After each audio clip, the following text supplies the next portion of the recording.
区区杂碎，也敢挡我去路？既来犯，便都留下吧。今日便杀个痛快！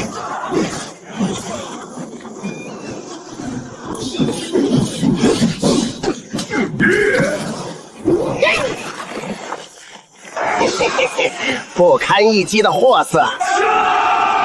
山河漠然，万化归一。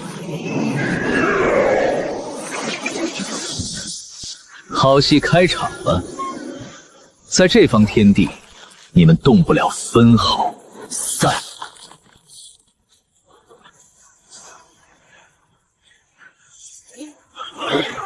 一个都别想走！妖孽作祟，也敢放肆！两位，未免太托大了。就凭你们几个，也配拦我？好大的口气！诸位都来变成我的傀儡，一显傀儡术。我叫总管，那我就先废了你！雕虫小技，万剑归宗，九天雷劫，莫受乾坤。以雷霆击碎黑暗，斩天！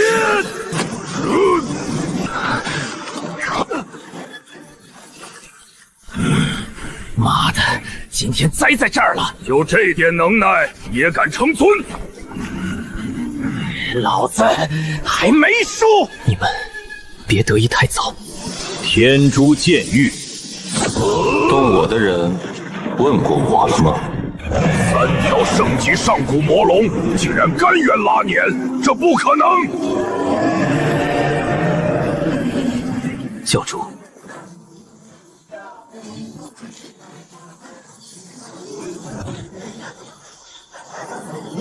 动我的人，你们胆子不小。装神弄鬼，看我劈了你！给我死！就这点力量，不可能！这怎么可能？湮灭吧！九天镇压之主角就应该无敌。第2季。教主，这天劫竟化出了雷龙之形，这般毁天灭地的威势，如何抵挡得住？即刻传令全教，集体防御。这股力量，我们根本扛不住的。没想到这小小的混乱之地，还有这等魔道妖孽。此等劫云，仅在古籍中见过，这还是第一次见到。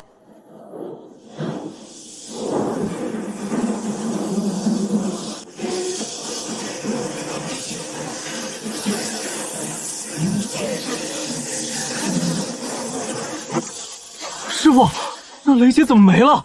是被吞了吗？这功法竟能吸收雷劫反哺。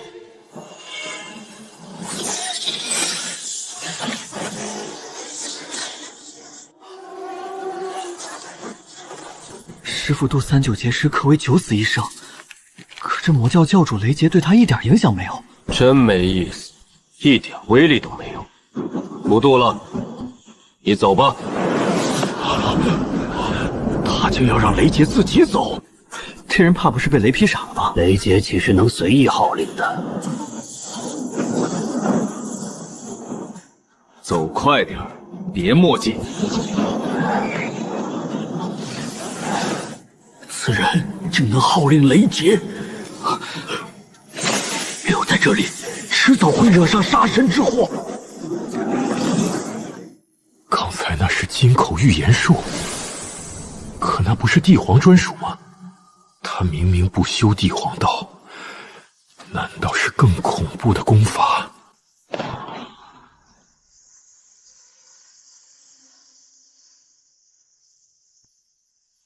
没想到这小小混乱之地，还隐藏着你这般的妖孽。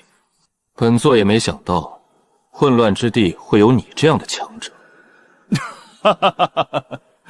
我可不是这混乱之地的，只不过路过而已。你很强，可以获得一个名额。什么名额？这是属于魔道的名额，给你了。以后你自会知道。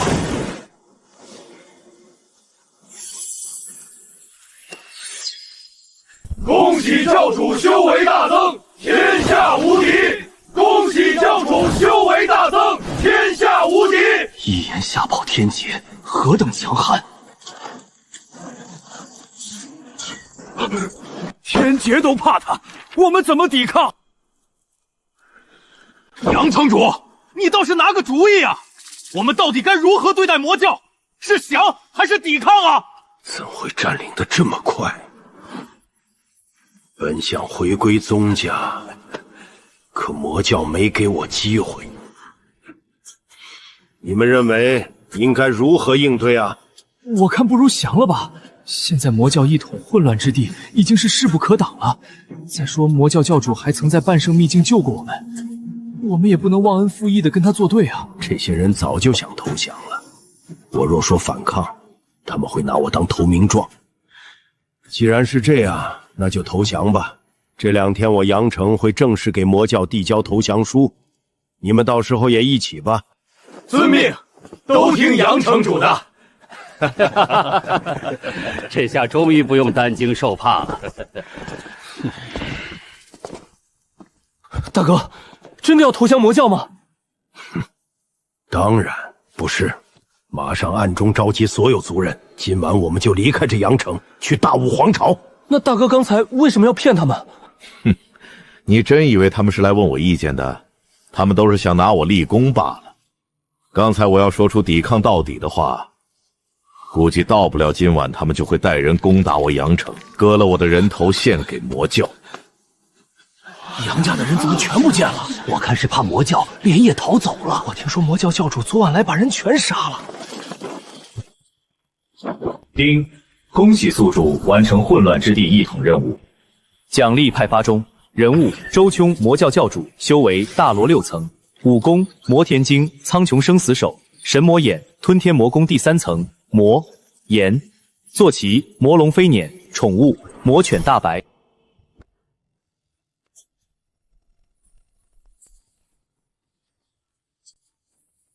查得怎么样了，云教主？这混乱之地之外，紧挨着的是大武皇朝和青丘国，分别被人族和妖族中的狐族所统领。据说武皇帝和青丘国主一身实力都达到了半圣巅峰的修为。大罗之后是半圣，武功10层，不知神魔刀能否伤得了半圣巅峰。对了，上次教主让我留意的武王府确实是大武皇朝的。这武王府乃是当朝武皇帝的亲弟弟的府邸，一身修为据说也达到了半圣9层，差一步就是半圣巅峰了。而李饶正是武王府的世子。好，你通知下去，明天所有高层来天魔殿开晨会。遵命。用时10年，我魔教统一了这混乱之地，本座很开心，但是却并不满足。一统混乱之地竟还不满足，220座城池啊！天一，给大家汇报一下外界的实力。是教主。诸位，与我混乱之地接壤的分别有2大势力，一个是大武皇朝，一个是青丘国。其中大武皇朝共有城池1350座，每一座城池的城主最差的都有大罗境，强一点的更有着大罗境巅峰的实力。这还不包括皇朝里一些家族和宗派的实力，更不包括皇族5家的实力。竟有这么多大罗境，我们只有教主是大罗境。那皇家的实力有多强？皇家不光大罗境，光是半圣境就有几十人，加上一些供奉，恐怕不下100人。武皇帝更是半圣巅峰的人，我们跟着教主，迟早能追上。好了，有斗志就行，不用怕别人抢大。我魔道也在不断变强，本座倒想看看这上界的顶峰到底在哪儿。你们愿意随着本座去看看吗？连生愿誓死追随教主，一起登临顶峰。魔虎王愿誓死追随教主，一起登临顶峰。木护法愿誓死追随教主，一起登临顶峰。我等愿誓死追随教主，愿誓死追随教主。好，如今我魔教人才短缺，半个月后开一次比武擂台，混乱之地所有人都可参加，前1万名可以获得加入魔教的资格，前100名可得舵主职位，前3名奖励进入圣血殿修炼1天。有把握突破吗？上次在地窟吸收的修罗血液还有一些，没有消化完。上次进入圣血殿后都被激发了出来，这次再闭关1个月，属下有把握突破。好，如果需要，可以再去圣血殿修炼1天。多谢教主。哥，别练了，不要把自己累到了，赶快休息休息。你哥我可是刚刚突破到了千古境，怎么可能会累到呢？哥，你真的要去参加魔教的擂台吗？会不会有危险啊？放心吧，没人能伤得了我。这次你哥我肯定能拿下一个精英弟子的名额，到时候看谁还敢欺负咱们。就这么定了，此次由钟儿去参加魔教的擂台，必须拿下一个舵主的职位。之后不管钟儿被分配到哪个城市当舵主，我们家族都要迁移过去。此事关乎家族的希望，就全靠钟儿你了。放心吧，父亲，孩儿定当不辜负你的期望。擂台赛地点定在黑王城了，快去黑王城啊！晚了就没地方住了。客栈的房价都翻了10倍了。还好我修为够，能参加比武。几千年都没见过这么大的盛会。你听说了吗？万魔手白无道都来了，那可是一个狠人啊！听说1000年前此人为了一件小事，直接屠杀了一个大家族几10万人，一个活口都没留。还有修罗指万魁也来了，听说他前些年都突破到真武境，没想到也会来参加擂台比武。这些人都是消失了几百年的老怪物啊，怎么都出来了？谁知道呢？这次擂台比武看来水很深啊，每一个都曾经是混乱之地的风云人物。因为一场比武擂台都冒了出来，知道为什么吗？赶快说呀！小店新出了一种灵酒，诸位要不要尝尝？就是价格有点贵。你这掌柜的怎么这么磨叽？这是一块上品能量石，够买你酒了吧？赶快把消息说来！诸位都知道，这次奖励前3的，除了舵主之位，还有一次进入圣血殿修炼的机会。当然知道，这魔教不是早就发出通知了吗？这掌柜的再不说出点真东西，我就抢回能量石。别急呀，我要说的就是这圣血殿的秘密。诸位可知那圣血殿是什么地方？那可是魔教的修炼圣地啊！现在的魔教高层你们都知道吧？那都是进过圣血殿修炼。你看看现在哪个不是真武境的大高手？据说只要进入圣血殿修炼，1天就可连续突破5、6层的修为，甚至可以破了千古和真武之间的屏障。什么？你说的当真？应该是真的。当初我远远见过魔虎王一次，那时他虽然也很强，可以才千古7层的修为，可是没过2天我再见到的时候，他已经真武4层了。当时我还以为他之前隐藏修为了呢，现在看应该就是圣血殿的功效了。原本只是想来凑个热闹罢了，没想过加入魔教。现在看来这圣血殿很不错，此次必须夺得前3名不可。快走快走，再晚就挤不到前面了。这来的人也太多了，得有上百万吧？我这辈子都没见过这么多修士聚在一起。你们看，上面一共5把座椅，不知道教主大人会不会来？想什么呢？估计大总管连生大人能来就不错了。这魔教确实了得，你看，就连维持秩序的弟子修为都在通玄9层以上，千古境也不在少数。是啊，这千古境在外边都能开辟一个小势力了，可在这儿只不过是维持秩序的弟子罢了。这个位置很多人都想要，最后被一个神秘人以1万上品能量石买下了，真不错啊！整个酒楼都不值这么多能量石，更何况一个包房居住性几天的价格。小姐，这偏僻的地方比武有什么好看的？连个大罗镜都没有。反正待着也无聊，看看这比武也不错。是魔猴王，居然是魔猴王！他居然也来了，这下有好戏看了。见过白护法、木护法、万堂主、魔猴王，见过4位大人。魔教果然强大，这白护法我怎么感觉他起码达到真武8层修为了？要知道，在魔教跟魔猴王同一级别的就有12人之多啊！这4人才区真武境，谱倒是摆得挺大，不知道还以为他们是半圣呢。行了，这混乱之地有他们这样的修为，确实算是称霸一方了。不过是一群坐井观天的蝼蚁罢了。中间那把椅子是谁的？难道是教主大人？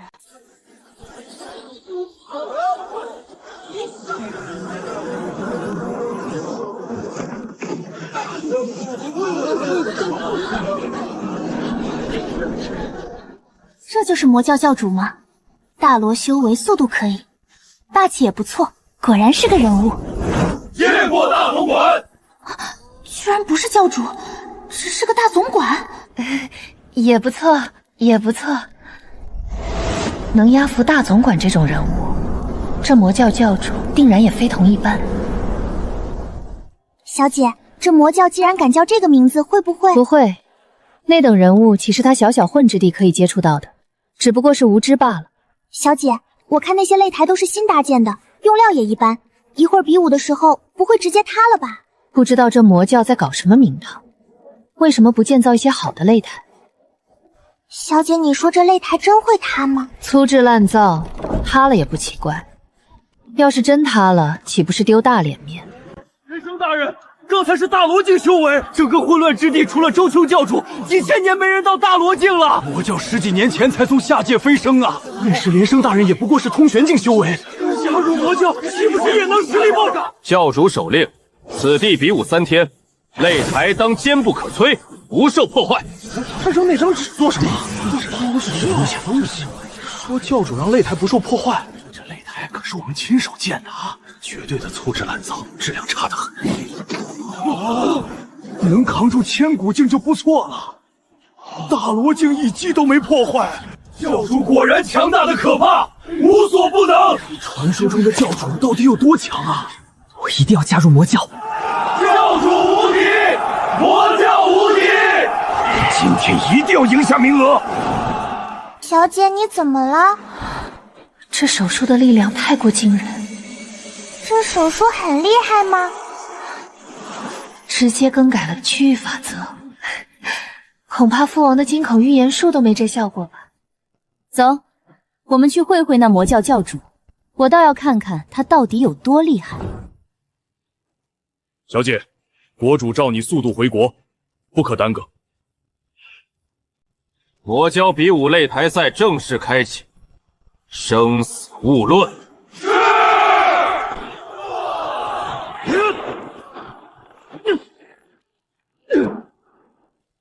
是输吗？第一场，胜方李虎。我不打了，我退出。下一个我来，赢了就能进魔教。要的就是这种狠人，越狠越好。名门正派那套没用，继续比，不要停。教主，这大武皇朝是厉害，我看这守城门的侍卫都是千古境的。是啊，所以要徐徐图之。走，先去看看我们的老朋友。这2个人是什么来头？这府邸比皇宫都小不了多少啊！真武境的高手来看门。武王府倒是好大的排场。站住！什么人？魔道之人也敢来武王府门口？你是在找死吗？大胆！竟然敢跟我们教主这么说话！我看是你在找死吗？好得很，多少年没人敢这么跟我说话了。今日我就把你们的头砍下来，挂在门口。聒噪！这是什么地方？不要过来！我错了，饶命啊！首领怎么站着不动啊？咦，首领的腿怎么在打颤？我去，有水从裤子里流出来了！不能是……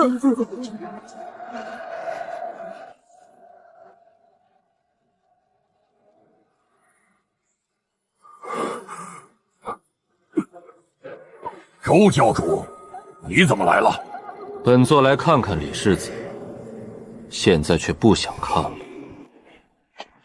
周教主留步！周教主，姐，你看我呀！李洛，我让你打听的事，打听的怎么样了？姐，那赵无极果然狗改不了吃屎，最近又在游手好闲，不知道努力修炼，甚至前2天还去了趟。去哪儿了？天狼阁。他怎么敢？他难道不知道过几个月就要成婚了吗？赵无极是镇北王唯一的独子，镇北王乃大武3雄之一，他2位兄长早逝，只剩他成爵。姐姐，您别再为此事伤神了。天赋庸落也就罢了，偏偏喜爱风花雪月。我与他自幼便定下了娃娃亲，我数次反抗逃家，次次都被抓回，折腾了这么多年，终究是逃不掉的。姐姐，你还有我们在身旁。罢了，左右不过是嫁入镇北王府。我曾以为他真的改了，没想到全都是装的。让你办的事情什么情况了？为什么一点消息都没有？世子，我特意找的邪道人物，都是大罗境的修为，可是这都3天了，对方也没给我回消息，估计是失手了。但世子放心，镇北王府不会查到我们的。废物，一个小小的千古境都对付不了，要你有何用？你出去打探一下周雄落脚何处了。是，小的这就去。属下第3见过教主。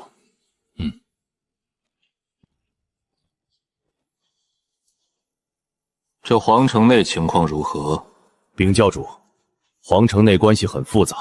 首先最强的是皇族李家，目前分为2支，一支是皇帝这支，一支是武王府，剩下还有镇北王、大武学府、稷下学宫等势力，里面都有半圣9层以上的高手，以及一些其他的小势力。看来拿下大武要费些时间。目前我们按照教主吩咐，在大武皇朝成立魔教各大分舵，各仆上座也暗杀了几个城主，引起了一些骚乱。不过好像还有一个势力在浑水摸鱼，也在暗杀各大城池的城主。目前首座他们正在调查，只知道对方好像叫血莲教。还有什么其他的重要消息吗？教主还有一件事，就是3天前玄部等座无意中发现一次暗杀行动，暗杀的人正是镇北王世子赵胡吉，可是一直被称之为废物的。赵无极突然爆发大罗境修为，把暗杀者都反杀了。属下已经查明他的全部生平事迹。王府世子，天生废物，又是一个主角模板。教主在下，先行告退。挡我路的人，注定走不远。系统，抽奖板块升级完了吗？宿主已经升级成功，目前拥有极品抽奖模板。系统，把极品抽奖都抽取了吧。丁，兑换极品抽奖中，共兑换出极品抽奖2次，开始抽奖中。丁，恭喜宿主抽中魔卫礼包。我等见过教主。魔卫是绑定的禁卫队，首领修为半圣5层，你们有名字吗？属下等人没有，还望教主赐名。好，从今天起，你就叫魔无道，其他人按顺序排列，从魔1到魔10。谢教主赐名。多了11个高端战力，底气增加了不少。丁，恭喜宿主抽中丹药大礼包，奖励派送中。通天丹可提升修为，武魂丹提升灵魂力量，噬心丹可控制他人，限半圣3层以下服用，服下之人无法发现异常。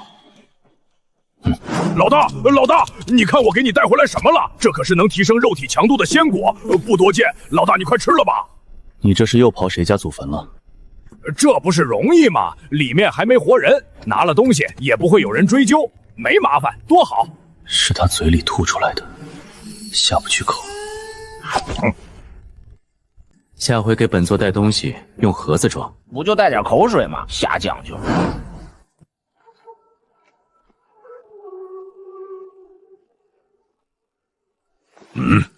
教主，武王世子发了请柬，要教主去天空楼吃饭，说是给你接风洗尘。好，知道了，回复他本座会去的。这天空楼一顿饭够普通人修1年啊！能进来的都是皇朝高层，可不是谁都能来的。天子1号包间居然开了，这可不是光有能量石就能进的。掌柜的，这是谁定的天子1号啊？哎呦，各位客官，小店规矩，不便透露，不便透露啊！原来是武王世子，难怪能定天子1号。见过世子。以世子的地位，在这住1年都没人敢说什么。世子这是请谁呀？居然开天子1号！以世子的地位，能有谁比他强？难道是哪位皇子？不可能，就算姚皇子，世子也不需要提前来等啊。那就真不知道了，这人到底什么来头？我不走了，今天非要见见这位大人物不可。都半个时辰了，那人还没来，世子居然都没发火。半圣，起码是半圣4层以上。半圣4层竟然是侍卫，那为首的人有多强？难道是从比大武王朝还强的势力来的？那个为首的人，我居然看不透修为，他周围好像有东西挡着，探查不进去。半圣4层当侍卫，这是什么概念啊？半圣4层要是加入皇朝，直接就能封侯爷啊！周教主能来，真是让我三生有幸啊！上次多亏了周教主你的搭救，救命之恩无以为报啊！我姐还时常向我问起你呢。半圣竟只是个侍卫，此人背景深不可测。上次一别，我倒是很久没见过你姐了，不如哪天一起出去走走。他竟想约我姐见面，父王会拍死我的。我不管是谁在里面，我现在就要这个房间，让里面的人滚出去！不好意思，周教主，我先上出去解决下，马上回来。他眼底藏着笑意，看来这是他的计划。3、2、1。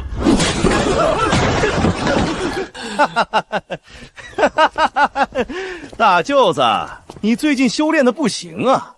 我侍卫随便一招就把你打飞了。想必阁下就是李兆邀请的客人吧？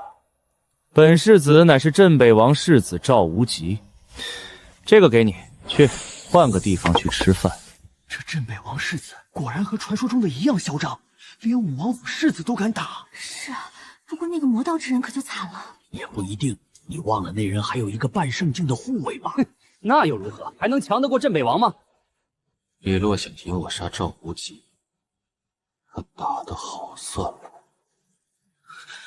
千万别死我！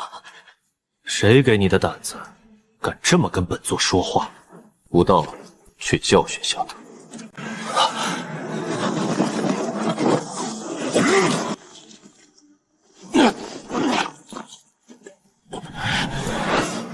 你敢伤我，不知道我是谁吗？他是疯子吗？竟然敢废了赵无极一条胳膊，难道他就不怕镇北王府的报复吗？果然魔道人物都是疯子，做事根本不考虑后果，只顾眼前。以后见到这种人物，绝对有多远躲多远。大胆！何人敢伤我镇北王府世子？你们这是找死吗？果然，打了小的就会出现老的。武道去吧，灭了他。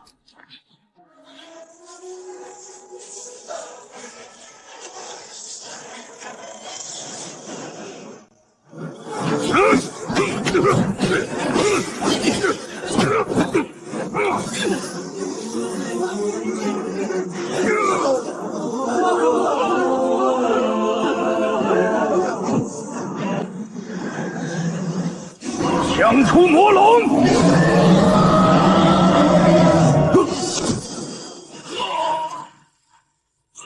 洪静姐竟能伤我至此，她只是个护卫。大武何时有这等魔道人物？难道是血莲教的？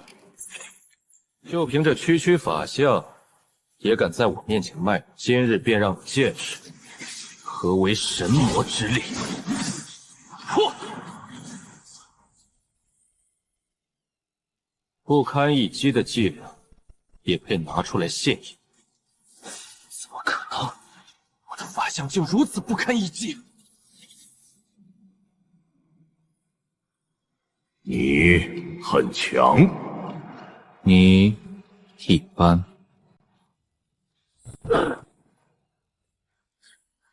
本座说让你走了吗？你以为会那么容易离开吗？你要怎样？跪下！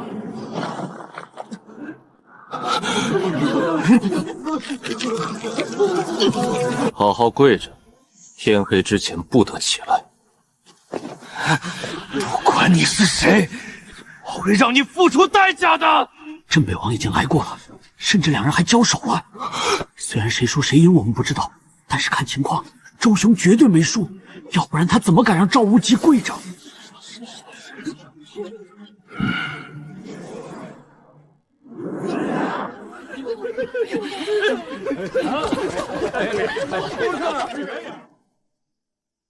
陛下，说，今天天空楼发生了一件事，赵铁一真的去了，没奈何对方。是的，镇北王确实和那人交手了一次，然后镇北王撤了，赵世子在天空楼跪了一下午。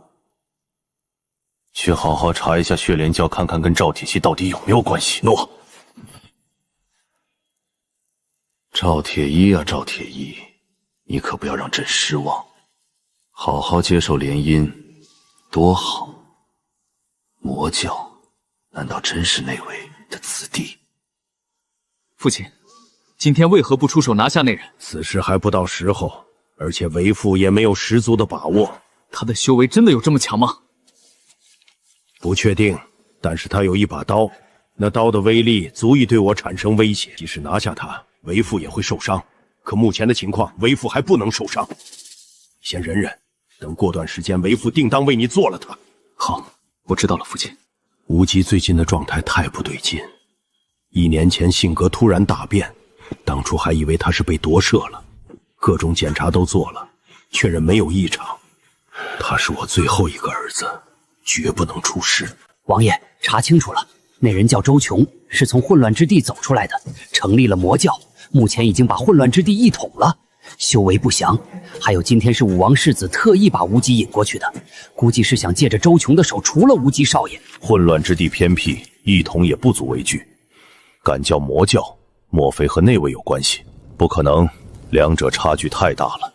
有这样的修为和护卫，定不是普通人，应该是古老家族或圣地出来的弟子。现在最重要的不是周琼，是陛下的态度。希望武王世子的做法不是皇家授意的。若是他们真想对我唯一的儿子动手，那就别怪我不忠君爱国了。谁敢动我儿子，我灭他满门！竟然有人敢让我跪下，真是岂有此理！我非要把那周兄碎尸万段不可！这口气我无论如何都咽不下。自从恢复记忆以来，我还没受过这种奇耻大辱。属下参见主公。已查清，今天那人是从混乱之地走出来的，成立了一个魔教，是魔教教主。魔教倒是真敢起名字。先不用管这个了，阵法布置的怎么样了？什么时候能用？哼，周琼，我不管你是圣地弟子还是世家传人，等我完成计划以后，你都死定了。我并非真正的赵无极，乃是夺舍而来。早在他未出生时，我便已经夺舍，灵魂完全融合，所以查不出异常。当年夺舍出了一点小差错，直到去年才恢复了全部记忆。计划筹备了这么久，绝对不能出任何差错。周兄，你只会是我计划的垫脚石，整个大武皇朝迟早都是我的。那个周琼来了才1天，皇城就起了波澜，上百万年的大武，难道要变天了？州府外面全是眼线，没人敢随便靠近。据说他的修为不怯于镇北王和武王，乃是半圣顶层的绝世高手。要不是他得罪了镇北王，又是魔道出身，州府的门槛早就被拜访者踏破了。现在谁敢上门啊？不要命了吗？毕竟是魔教，和朝廷对着干，谁敢惹啊？这可是第一个敢在皇城建立魔教分舵的人啊！赵无极出现时，系统突然开始升级，折腾了这么久，总算是快完成了。系统升级已完成，我倒要看看升级出了什么新功能。检测到特殊触发条件，解锁隐藏任务。由于宿主碰面第2个天运之子，产生隐藏灭杀任务，灭杀天运之子。宿主每灭杀1个天运之子，可随机获得一个神秘大礼包，并可抽取天运之气赠予他人。天运之气就是这些主角的大气运，杀1个天运之人就能得1份天运之气，这些气运刚好可以分给我的手下们。以后手下全是有主角气运的人，那得多厉害！也不知道这上界到底有没有这么多主角可以杀。沉寂了2天，皇城总算是又热闹起来了。再过几天就是100年一对的比武交流会了，是稷下学宫和大武学府的对战啊！这次不知道又要出多少精彩别业的青年才俊了。只要能出头，直接就能走上人生巅峰啊！2大学府的弟子还有各宗派的才俊都会上场，只要拿到名次，马上就能扬名立孤啊！运气好的话，还能被侯府招做上门女婿呢。这可是普通人往上爬的最快捷径了。这次我一定要拿到好名次，出人头地。教主，属下有要事禀报。进来。教主，大武学府发来了邀请函，邀你去观看这次的比武会。知道了。是。这种100年一遇的盛会，我当然不能错过。一般这种交流会肯定会有主角模板的人上场，就是不知道那赵无极会不会出手。他的主角模板是什么来头呢？是上古传承、夺舍，还是有个老爷爷？无论对方有什么主角光环，都必须死。听说了吗？郑小侯爷也来参加了，那可是短短不到100年就修炼到大罗境的绝顶人物。是啊，稷下学宫的松香公子、白修公子都来了，大武学府府主的几个弟子也都出关了，还有不出世的家族子弟。是啊，这次可比100年前的高手多多了。我大武皇朝真是越发强大了，真是龙争虎斗啊！我等也就能凑凑热闹罢了。哎，你说那赵无极也是府主弟子，会不会也来参加呀？就他，前2天刚惹到一个大人物，被人家给废了一条胳膊。哪儿敢再来？再说就是他没伤，来这儿参加比武，不就是找虐呢吗？那些位置是留给一些大人物的，比如大武学府的府主、稷下学宫的公主，还有大武皇朝最顶端的人物。当然，这些人都不会在今天出现，比武会进行1周的时间，到决赛的时候，这些大人物才会出现。都快点让开，本世子来比武了。本世子现在开始守擂，谁要挑战？按照规矩，前几天赢10场就能胜出了。属下挑战世子。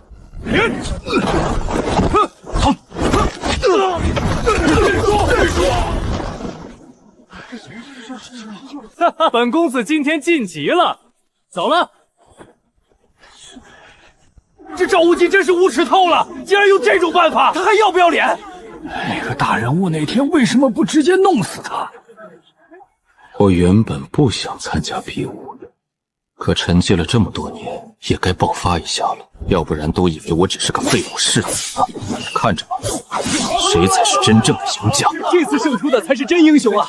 真是年少有为，这般年纪有如此实力，将来前途不可限量。你看，那是东方侯，乃是半圣7层的高手，果然气势不凡。是啊，他旁边的就是我大武学府第1副府主，一身修为可是有着半圣8层的。你们猜其他几个椅子上会坐着谁？还能是谁？各家家族门派的族长和掌教呗。郑小侯爷，这人的脸皮为什么会这么厚？怎么还有一把椅子空着？是谁还没来啊？侯爷，不知道这个椅子是给谁留的？唐宗主，我也不知。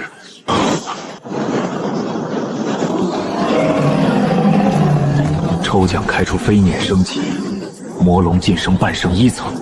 我去，这是谁啊？竟然用半圣境的龙族拉车，也太牛了吧！这也太气人了吧！谁这么狠啊？半圣境拉车太浪费了，还是3条。这飞辇我认识，是周琼的。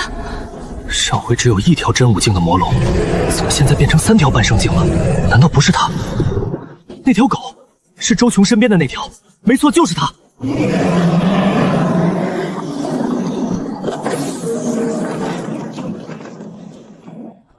最近皇城传的那位魔道巨嘴，果然不弱于镇北王。魔道贼子竟敢来我大武皇朝撒野，未知身份，实力强横，暂且忍下。周教主真是好气魄，半圣境当护卫，连拉车的都是半圣境魔龙，实在让人佩服。哼，此人绝对是国老家族或者圣地的弟子，不然谁舍得让半圣当护卫？魔教不过是他的玩物罢了。我不是在做梦吧？那10个护卫，我怎么看着像半圣境的人呢？你有病啊！打我做甚？看来是真的，我手都有点震麻了。你脸可够厚的。我去，打我把你手震麻了，你还有理了是吧？我脸厚，我乐意吃你家大米了，这不欺负人吗？10个半圣境的护卫，即使是皇族也拿不出吧？不是没有，而是根本舍不得半圣境当侍卫，并且还是10个。这人到底是谁啊？我知道。这人乃是财道皇城的魔道大人物，据说叫周琼，一身修为听说不弱于镇北王。我去，那可真是大人物！我看他比镇北王厉害，起码镇北王没有这么强的侍卫。我知道目前自己根本斗不过周琼，即用出隐藏手段也不行，只能徐徐图之。天运153。天运之气不是固定的，而是随着时间和精力会慢慢变化。只是一般的时候起伏不会太大，并且天运之人受天道保护，极难杀死，每次都会逢凶化吉，得到更大的奇遇。当然，也不是没法杀死，只要实力差距太悬殊，还是可能会杀死的。但是不管是谁杀了，都会影响自身的运道，让自身霉运加深。系统，你在逗我吗？杀了他我霉运加深，我还杀什么？宿主可以消耗对方的天运之气，比如一直让他做事不顺利，抢夺对方的机缘。只要对方天运之气下降到100之下，杀他就不会引起天道的反噬，也不会有霉运加深。系统，你是不是有毛病啊？自己前后出现矛盾了，知道不？他的天运之气都100以下了，我还剥夺个屁啊！他有的话，我杀他还会反噬，怎么做都是吃力不讨好。你不会是出现 bug 了吧？叮，系统出现漏洞，正在修复中。叮，咚。这系统不会直接崩溃了吧？我去，那可就搞笑了。120号擂台，造极对战张天翼。这下吴文吉惨了，张天翼可是大武学府副府主的亲传弟子，不会让着他的。我看他这会儿该怎么赢。他终于要被淘汰了，他这样的废物站在上面，简直是我们大武皇朝的耻辱。世子殿下，我看你还是老实的认输吧。如果一会儿我伤害到你，可就不好了。既然你找死，就别怪我出手重了。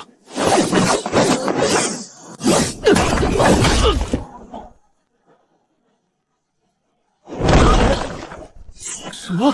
怎么可能？烙印杰怎么会赢了张天翼呢？还是阴招？绝对不可能！肯定是吴印杰用了什么阴招。张师兄可是我学府的顶尖弟子，虽然不是最强的，也不可能被这个废物一招打败啊！赵无极获胜。刚刚赵无极突然爆发出大罗境的修为，着实让我们也吓了一跳。看来这镇北王真是心机阴沉啊，竟然让自己的儿子隐藏这么多年，被叫了这么多年的废物也不反驳，难道是怕皇家把他最后的儿子也害了？可现在为什么又让赵无极爆发了呢？难道是镇北王可能突破了，成了半圣境巅峰的人物？现在突然不装了，那只有一种可能：镇北王不怕皇家了。皇家一直忌惮镇北王的军中威望，这是所有顶层人物都知道的。难道他已经要起兵造反了？奇怪，谁在背后念叨我？有这主角模板，别说只是一招秒杀一个同境界的对手，就是他直接越3、5个层次战斗也很正常。哪个主角不是越界而战？不这样都丢主角光环的脸。姐，这赵无极怎么这么厉害了？真是震惊到我了。自从知道姐姐和赵无极有婚约以后，我就一直找赵无极的麻烦，关注赵无极所有的事情。对于赵无极这个人，我比镇北王都清楚。可是今天却直接打破了我的看法。明明才千古境的赵无极，怎么突然就变成大罗境了？难道上次派去暗杀的人就是赵无极自己杀死的？赵无极肯定从小就天赋出众，可是却因为2个哥哥的惨死，所以隐藏着自己的修为，并且成天花天酒地来蒙蔽别人，让大家对他失去戒心。是害怕皇家吗？那为什么现在就暴露出来了呢？一定是为了我。他以前每次看到我都是一脸的傻笑，以前还认为是他轻薄，现在看来他定是非常喜欢我。现在不惜暴露修为，肯定也是因为我想证明他赵无极不是废物，有资格娶我，让我过上幸福的生活，而不是担上一个嫁给废物的名声。话说这主角运气就是好，这女人的脑洞也是厉害。叮，系统修复完成。修个 bug 修这么久，还好没在关键时刻掉链子。叮，系统生成符箓遮天符，可用来短暂蒙蔽天道，在这时间内杀死天运之人，天道无法探查，也不会降下惩罚。由于宿主发现漏洞，奖励一个1级遮天符，可蒙蔽天运500以下的人物。终于修复了，遮天符倒是还不错，就是怎么还分级别啊？1级遮天符可蒙蔽500以下天运之人，售价100万反派值。这也太贵了吧！叮，生成任务，查询赵无极的秘密，完成奖励修为提升1层，圣级魔神战袍1副，反派值50万，失败无惩罚，是否接受？接受。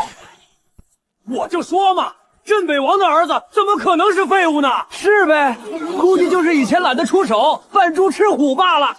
幸亏以前没得罪他，没想到他竟然隐藏得这么深。赵无极头上的天运点数变了，从153涨到了158，看来天运会随着人物的爆发所增长，等他涨到400多的时候，就是他灭亡的时候。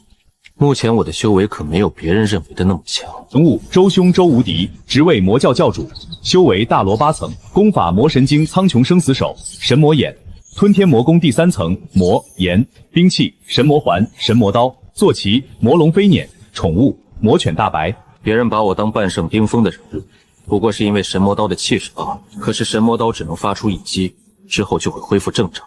凭我大罗8层的修为，还不是镇北王等人的对手。只要不杀赵无极，他们也不会跟我叫嚣。赵王吉，我不管你以前隐藏了什么，对我来说都无所谓。我只希望你能退了跟婉儿的婚约，就当我白修欠你这个人情，可否？我从小就喜欢李婉儿，后来终于被私下学院的公主收为弟子，还没等我去跟李家提亲，就听到了武王府和镇北王府联姻的事。我只希望赵无极能悔婚。白修，你以为你能赢得了我？还有婉儿岂是你能叫的？李婉儿是我赵无极的妻子，你不配。凭我的手段，也并不是赢不了白修。不知道怎么的，我居然没有反感，好像内心深处还有一丝欢喜。风吹刺骨寒，万物皆凋零。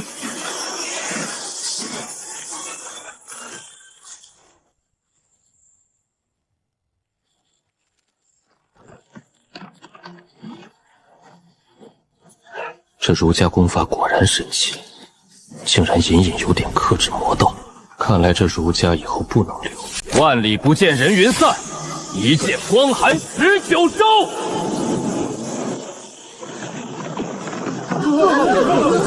我不信大罗一层的你能挡得住。不急。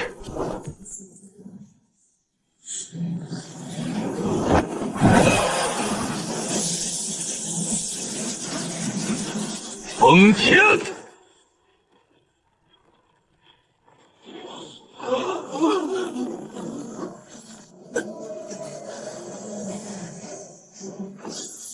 他的天运点直接冲到了200才停了下来。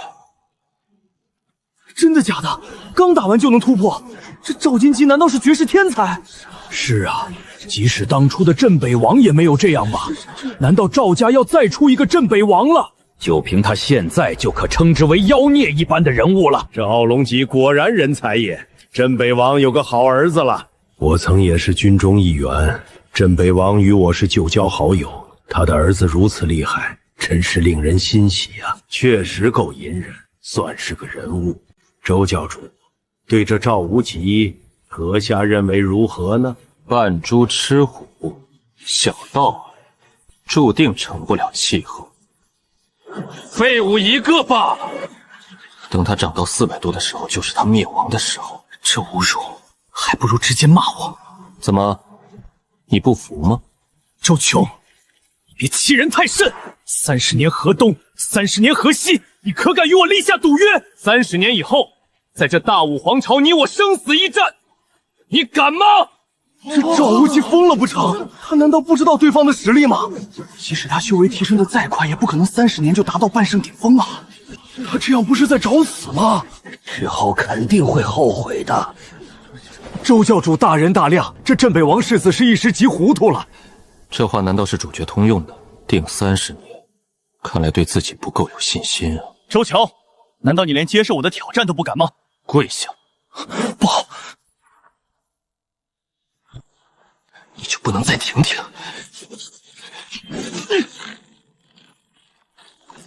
这到底是什么邪功？有一种恐怖的刀意在镇压我，出手怕是会害了他。就凭你一个废物，也配跟本座赌斗？看在镇北王的面子上，本座就饶了你这回。再有下回，我不介意让镇北王断子绝孙。行了，好戏已经完事了。这种小孩子过家的把戏，本座可没兴趣继续看。走了。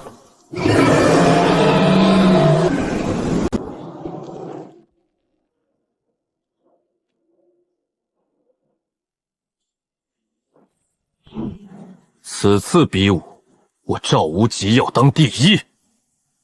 所有敢反对的，一起上来吧！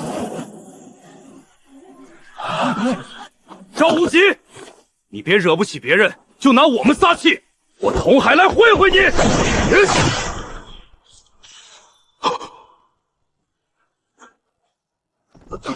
赵王齐，你好狠啊！竟然下杀手！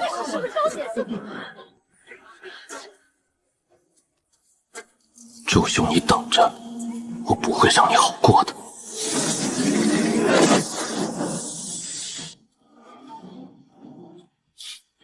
细说这主角倒是爽快，上次那赵丽跑太快了。属下玄一见过教主。目前进展怎么样了？禀教主，目前我教在大武皇朝共发展了34个分庄，还控制了2个城池。这大武皇朝表面强大，其实内部已经很腐朽了。宣布刺杀了2个城主，然后通过花费资源贿赂官员，让我们自己的人当了城主。很好。那个浑水摸鱼的势力查得怎么样了？禀教主，目前探查到他们好似在密谋这一件事。四周所有的城池都有他们的人，但是人员都不多，好似在完成什么计划一般。连胜大人已经去探查了，估计很快就能查到结果。好，本座知道，去武王府送信，就说本座邀请李婉儿明天一起去江边游玩一下。遵命。赵无极啊，赵无极，谁让虐杀你有奖励呢？白大人，你怎么了？刚才还趾高气昂，吹得天老大地老二他老三的样子，怎么突然就颤抖了？难道有羊癫疯？发病了？这个坐在上位的人是谁？是你的师门长辈吗？不是，此人是今天突然来观礼的，而且在我的记忆里，上次此人并没有出现过。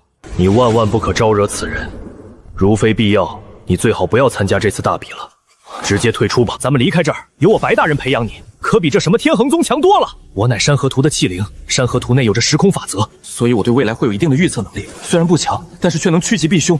刚才当周初眼光望过来的时候，我感觉到了大凶，好似随时会有致命的事情发生一般。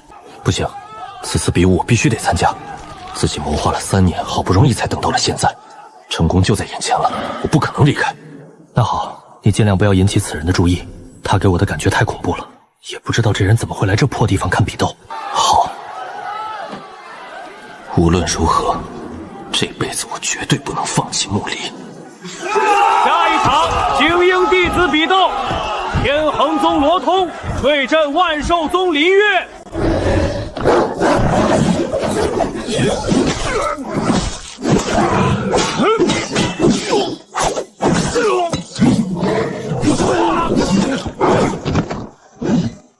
罗通胜！好，太厉害了！这孩子确实是个天才，如果真能成长起来，也能坐镇一方。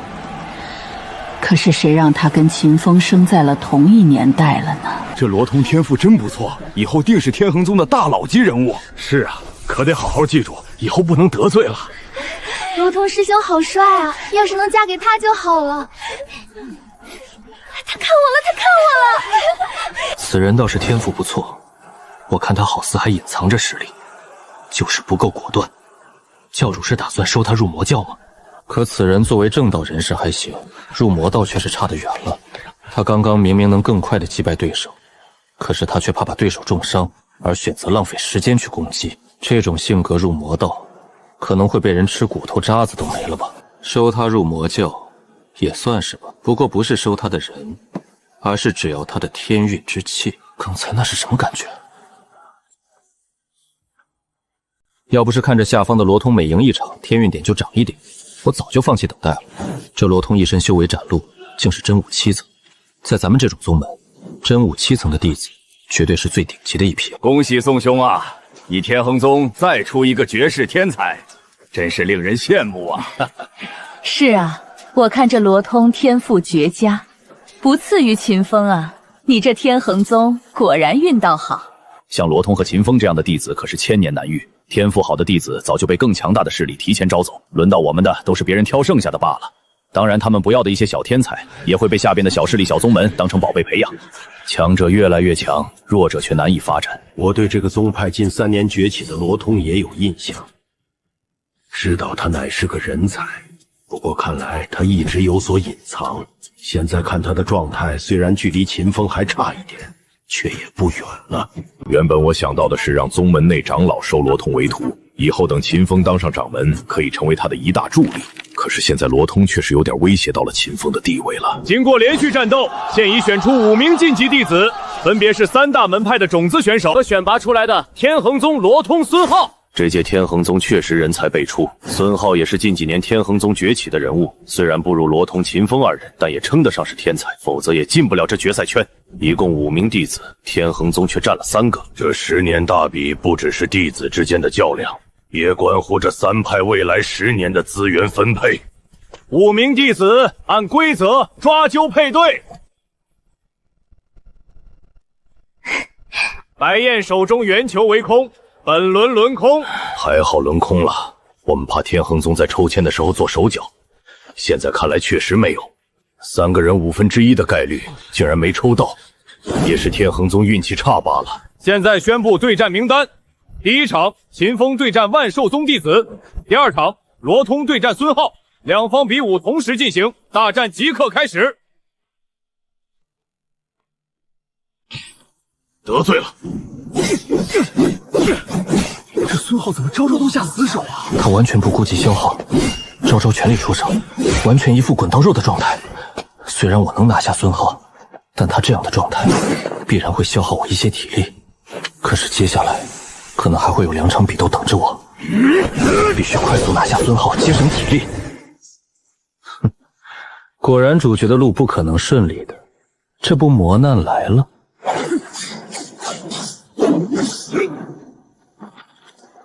实在是孙浩太难缠了，就连受伤也不服输，没办法，只能拍昏了他。秦风2人的战斗竟早已结束，2人根本没有发什么大招，万寿宗的弟子却直接投降了。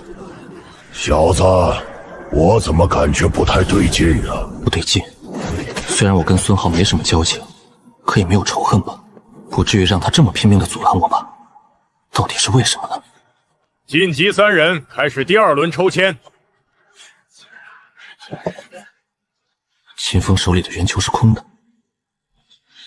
也就是说，就是接下来我的对手将是白燕。毕竟这是人家宗门自己的事情，跟我们无关，也没有影响到我们。白燕乃是天剑宗近100年来最出色的弟子，一身修为比我还要高一层，乃是真武8层，并且剑修最拿手的就是越级而战。虽然我有拿下白燕的把握，但是注定不会轻松。到时候经过连番大战的我，可就没那么容易赢得了秦风。难道这些都是安排好的？看来宋义还是更重视秦风。如果没猜错，孙浩也是受到了宋义的指示。好，万般阻拦也拦不住我。我看到时候等我打败秦风之时，你还会不会更关心他？白大人，你到底有没有主意啊？别急，你先赢了他，一会儿我用时空法则加速你周围的空间，起码让你能恢复到8成修为和体力。一会儿可千万别被那位大人注意到啊！我怎么总感觉这么危险呢？对面明明没有到圣境，为什么会给我这么危险的感觉啊？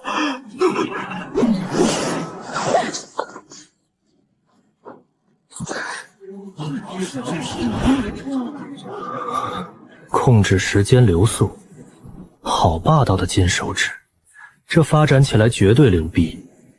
可惜最初期就遇到我这个超级反派大 boss。没想到罗通你竟然有这等天资，在我天恒宗恐怕也就仅仅弱过秦风了。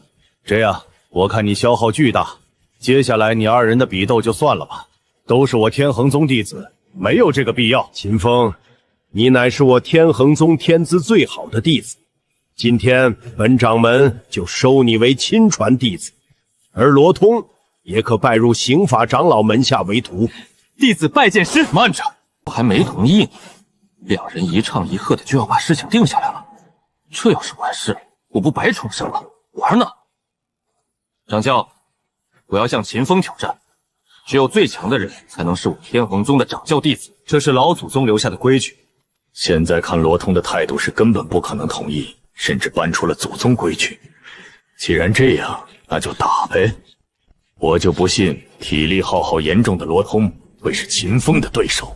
我的体力在刚才已经恢复到了8成，如果秦风的战斗力还和上辈子一样的话，我赢定了。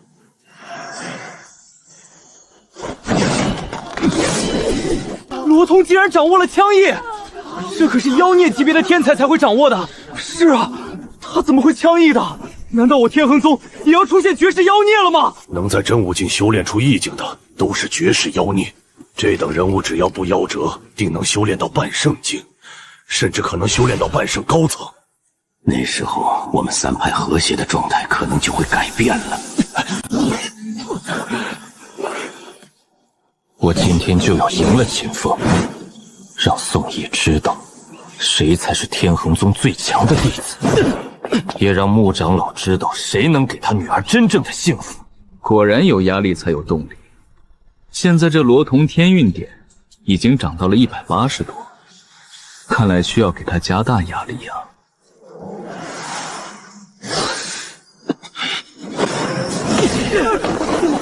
没看错吧？秦风也掌握了掌印，这是什么情况？天宗竟然同时出现了2个绝世妖孽！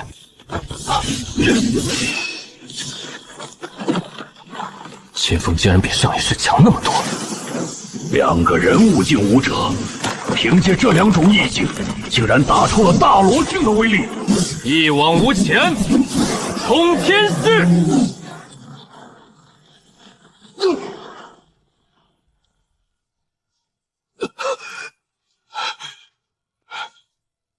掌门，此次比武我赢了。虽然我也不知道秦风为什么比上辈子强那么多，但是我依然赢了。此次比武，罗通获胜，但是我天恒宗连续出了2个意境弟子，这是天大的事，所以掌门弟子之事以后再议。凭什么？明明说好的，谁赢了就是谁的，现在竟然又变卦了。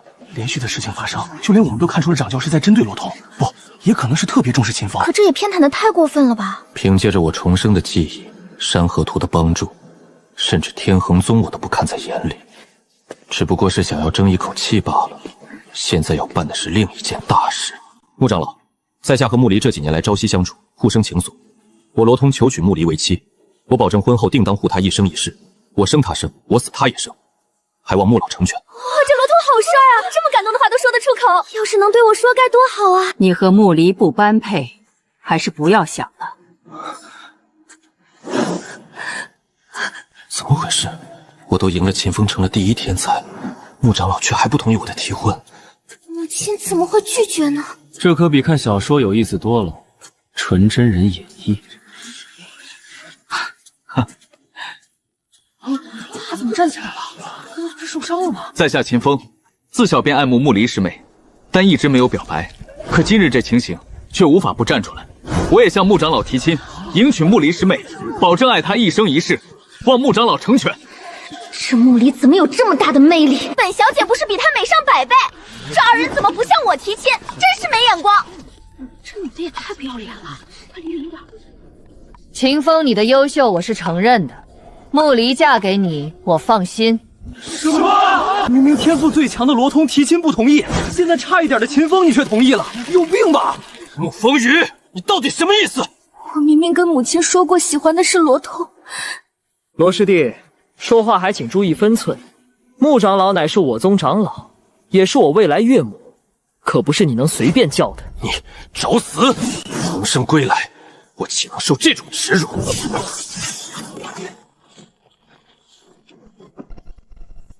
风儿，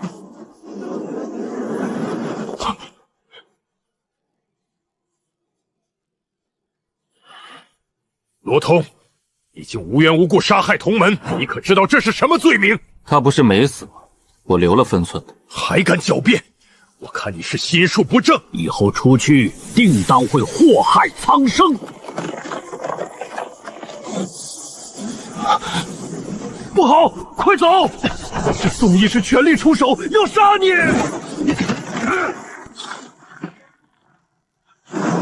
我操！宋掌门难道是疯了？他刚才那一掌分明是想杀了罗通啊！为什么？到底是为什么？为什么对同门下杀手？这样的弟子就不能留？有意思了。罗通的天运点已经暴涨到260多了，天运之子可不是那么好杀的。等他天运点破400，就是他的死期。不要！秦风根本不姓秦，而是姓宋，他是宋义的私生子。宋义为了让他接掌门位，才改了姓宋出去抚养。来了。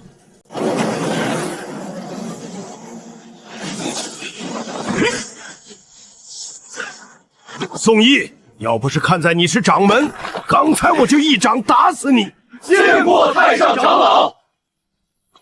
在下天恒宗于阳见过大人，不知大人来此有失远迎，还望恕罪。你先处理你们宗门的事件吧。谢大人。你这个掌教是怎么当的？罗通这等天赋弟子，你竟然要轰杀了？这事情你必须有一个交代。太上长老，此人竟然对同门师兄下死手，我也是按照门规办事。门规？好一个门规！你当我不知道当年秦风也出手打死过同门弟元吗？那时怎么没听说你要杀了秦风呢？你当我不知道秦风是你的私生子？是我一时糊涂，还望太上长老恕罪。宋义掌门处事不公，惩罚没收俸禄100年。秦风曾经误杀同门，罚后山面壁50年。罗通虽有误伤同门，罚藏书阁打扫卫生30年。你们有异议吗？太上长老的惩罚，罗通愿意接受。我看罗通天赋惊人，和穆离也很般配。本长老就做个媒，让2人不日成婚。不知穆长老意下如何？全凭太上长老做主。多谢太上长老，恭喜罗师弟，恭喜穆离学妹。这是经历磨难，贵人相助，阖家圆满的大结局吗？可惜啊，就是这罗通的天运点还是没破400，现在仅仅365而已，看来还得给他来个狠的。你们都表演完了，本座也要玩玩了。不好，小子，快走！这魔头要对你出手！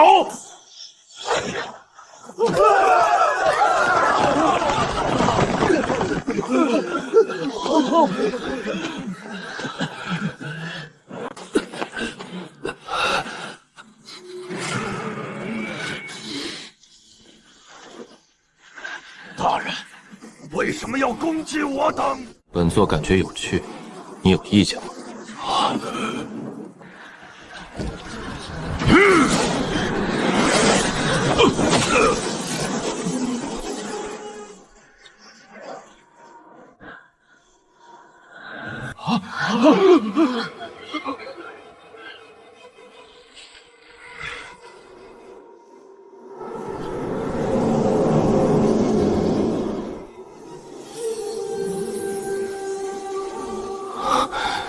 这白光怎么在变弱？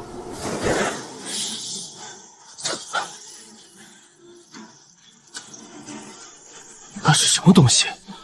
怎么办？我就说是大凶，早就该走的。这魔头太强了，我们根本不是对手啊！谋划3年竟被他毁了，拼了！罗通，我一会儿用秘法直接破开这封锁，带你冲出去。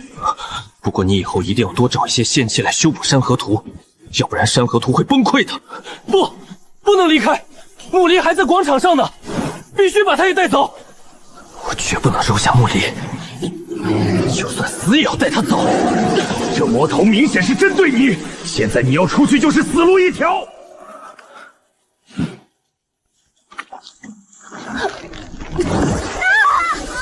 不好，他要对那丫头动手，你别冲动，下去救不了他的。放开我！我要杀了他！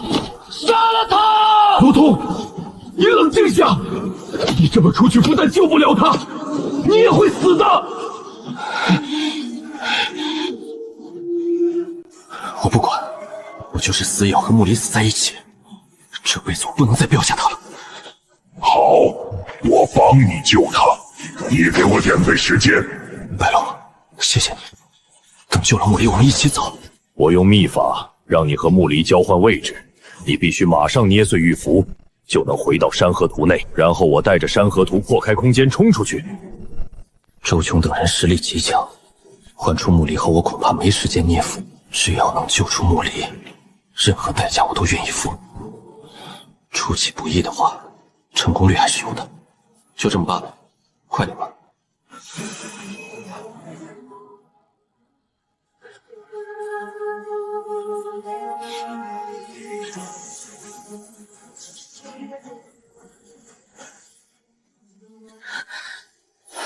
我的身子怎么突然不受控制了？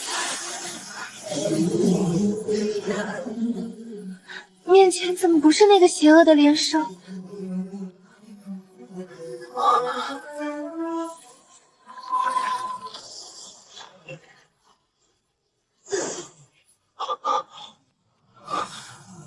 捏碎的怎么不是玉符？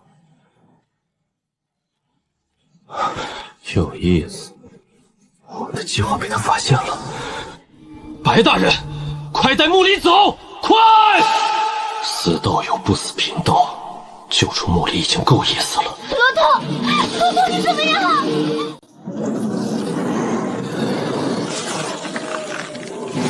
怎么回事？我怎么显形了？这是什么鬼圆环兵器？他竟然破了山河图的时间法则！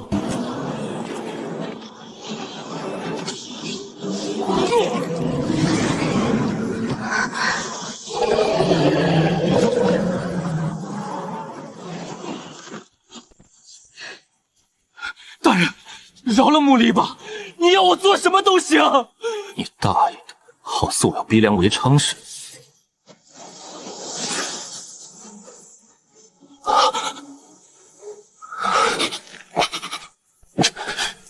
为什么？到底是为什么？因为你的天运点已经涨到450了。原本以为这符会用在赵无极身上，没想到先用到了罗通身上。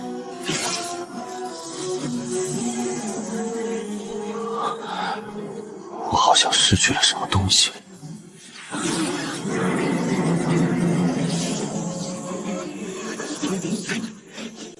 他不会是把罗通吃了吧？丁，恭喜宿主灭杀天运之子罗通，奖励神秘大礼包1个，天运珠1个。恭喜宿主灭杀天运之子，额外奖励反派值50万点。这是从罗通身上剥离的天运之气，可以转移给别人，让人成为新的天运之子。如果我把这枚珠子给一个人服下，他变成了天运之子，我再杀了他，还会不会有神秘大礼包？不能的，无论是谁服用下天运珠，宿主再次击杀都不会有效果。好不容易发现的新 bug 还卡不上。系统，这天运珠我吃了有没有效果？没用的，宿主由于被系统寄生，无法服用天运珠，否则反倒会引起天罚。这也不行，那也不行，看来只能给手下服用了。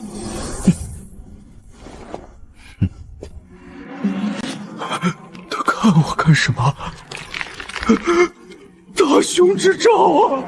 大人，大人，都是那罗通小儿逼我的，我不干，他就打我，我是被逼的，大人。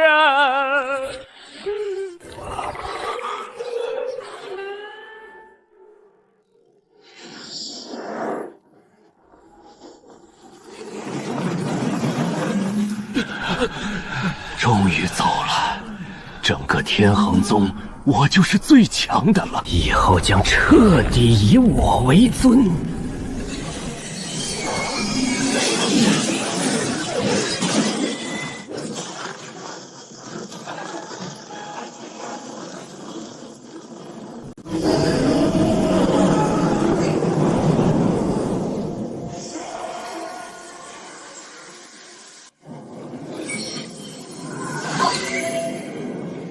魔教最缺的就是时间，这罗通的金手指竟这么厉害。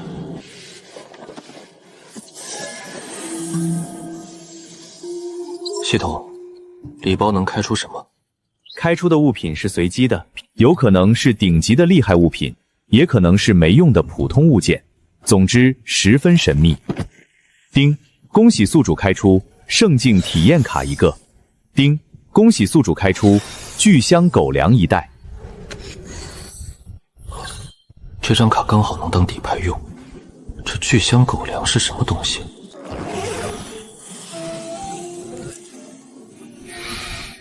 上辈子狗粮人也是能吃。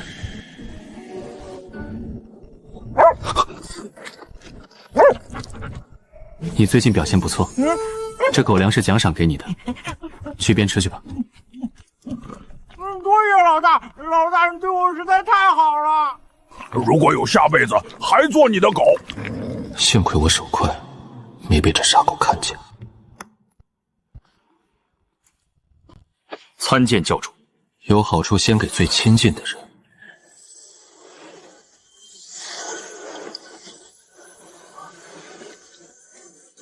吞了它。丁，连升突破至大罗3层、大罗4层、大罗5层。系统，这是怎么回事？宿主，因为每个人或多或少都会有一些天运之气，只不过都不会超过100，而100以上就会被天道所知道、所眷顾，以后才会一路牛逼。那我们掠夺天道眷顾的人，以后天道会不会发现？这方世界实在是太大了，天运之人非常多，加上你用了遮天符，天道是不会发现的。天道发现不了就行，我可不想这么早就被天道盯上。多谢教主赏赐。行了，你马上传信让魔教高层分批来这里，是时候让他们也快速增加修为了。遵命。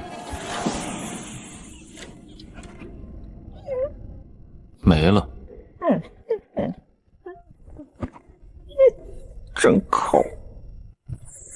人物：周秋，职位：魔教教主，修为：大罗9层，武功：魔神经、苍穹生死手、神魔眼、吞天魔功第3层，魔炎兵器：神魔环、神魔刀，坐骑：魔龙飞鸟，宠物：魔犬大白。大罗9层虽然不算低，但在大武皇朝也算不上强者。现在的我全靠这神魔刀的威力在震慑别人，可这毕竟不是长久之计，必须尽快提升修为。看来先得去查出赵无极的秘密，完成任务，把修为提升到大罗10层，然后快速突破到半圣。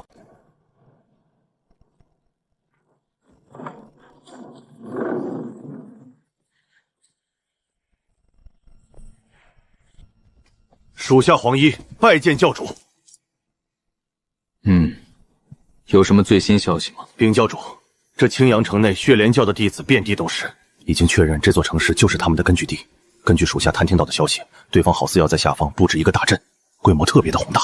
大阵特别的宏大，难道又是和天巫族的大阵一般？部队应该比天巫族强大的多，毕竟是主角所谋划的，肯定不一般。自从进了这个城池，我就有一种怪异的感觉，好像就像这座城市缺少生气一般，但城中的人却活得好好的。这片土地有古怪，好似一点养分也没有，并且不是这一个地方，好似整个城市的土地都有这样的变化。找到血莲教的驻地了吗？禀教主，目前还没有，不过已经发现了一些线索，最多3天，肯定能探查得到。2天，2天以后必须查到。遵命。我的直觉告诉我，这个大阵马上就要完成了，不能在探查上耽误时间。血莲教是在很多城池都有分布吗？是的，不过准确说是在大武皇朝南方的城池都有分布，不过人都不是很多，大多都集中在了这青阳城。你派人去探查一下，凡是血莲教有分布的城池，都拿一份泥土过来。遵命。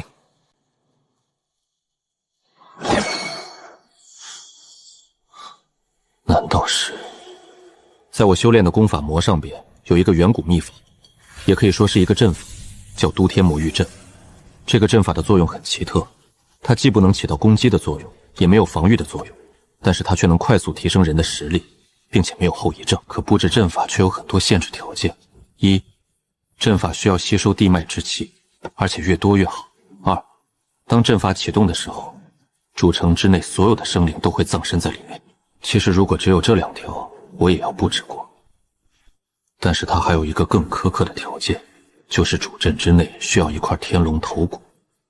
可这大武皇朝方圆几十亿里都没有圣境修为，更何况还是稀少的天龙，所以我也就放弃用这个办法提升魔教众人的修为。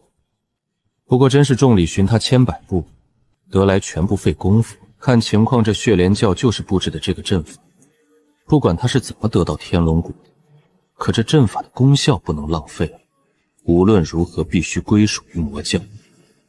看来这些天运之子果然浑身是宝啊！禀教主，血莲教的总部已经找到了。好，魔无道连生黄衣，你3人随我走一趟。遵命。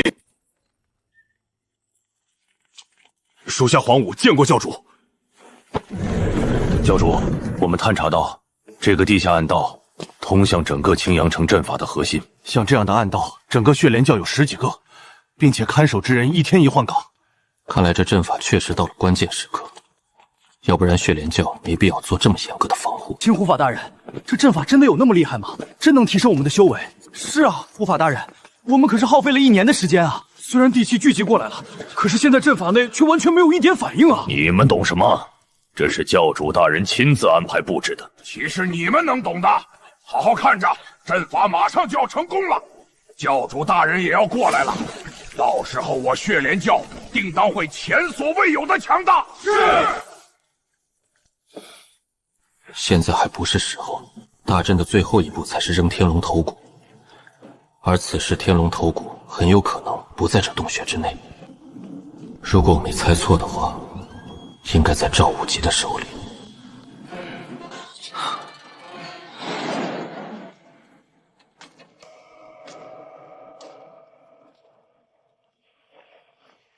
见过教主大人。恢复记忆1年来，我终于完成了这个阵法。有了都天魔域阵的帮助，我起码可以恢复到半圣6层，并且可以快速培养出一大批强力手下。到时候只需要慢慢磨合，用不了几百年就能夺了大武皇朝的江山。凭借着皇朝的帮助，我定能再次登顶圣境，逍遥天下。丁，恭喜宿主发现赵无极的秘密，完成任务，奖励修为提升1层，圣级魔神战袍1副，反派值50万，奖励派发中。大罗境10层，让我们的人马上撤出青岩城。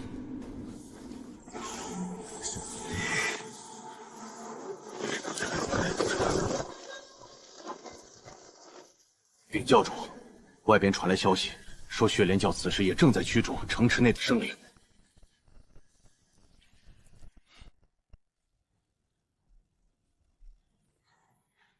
耗费上百个城池的地脉，让上百个城池未来1000年都将没有灵气，只为了自身的修炼，倒是有些魄力，可惜还是不够狠。要是自己布置阵法，这城中亿万圣生定然都不会存活。傲云劫的人死，也导致整个都天别阵的威力削弱了几成。利益可以出，果子却不能逆摘。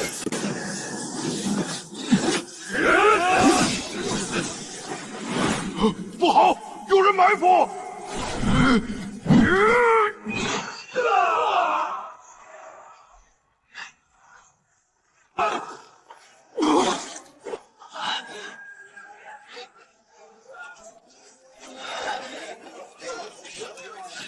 就是你，要气疯了！妈妈的，怎么哪儿都有你呀？我怎么招惹你了？我是跟你犯冲吗？就盯我一个人霍霍呀？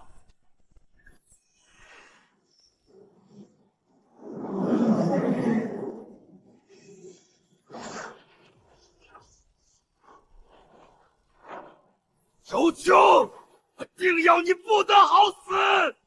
先饶你一命，毕竟你也算是我手里的一枚棋子，而且马上就要用到了。当然也不能轻易的放过。神魔眼的一击虽然只用了不到1/10的威力，也够你吃一回的。让你再喊什么30年这30年那的，蠢不蠢？一点心意都没有。坐收渔翁之利的感觉真好。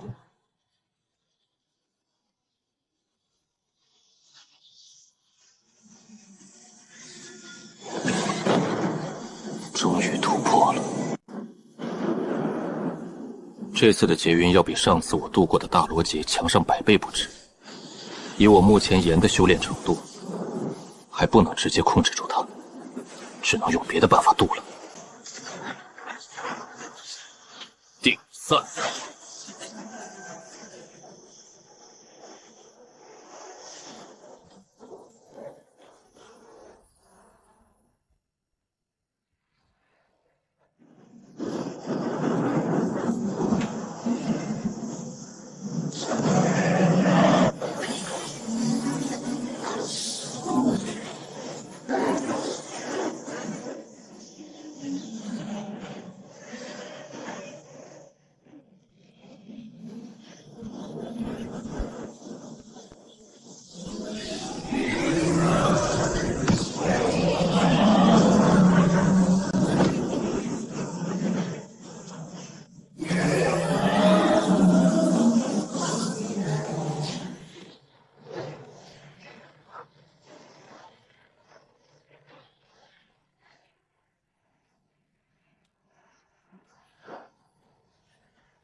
刚刚在雷龙劈下来时候，我用山河图改变了周围的时间。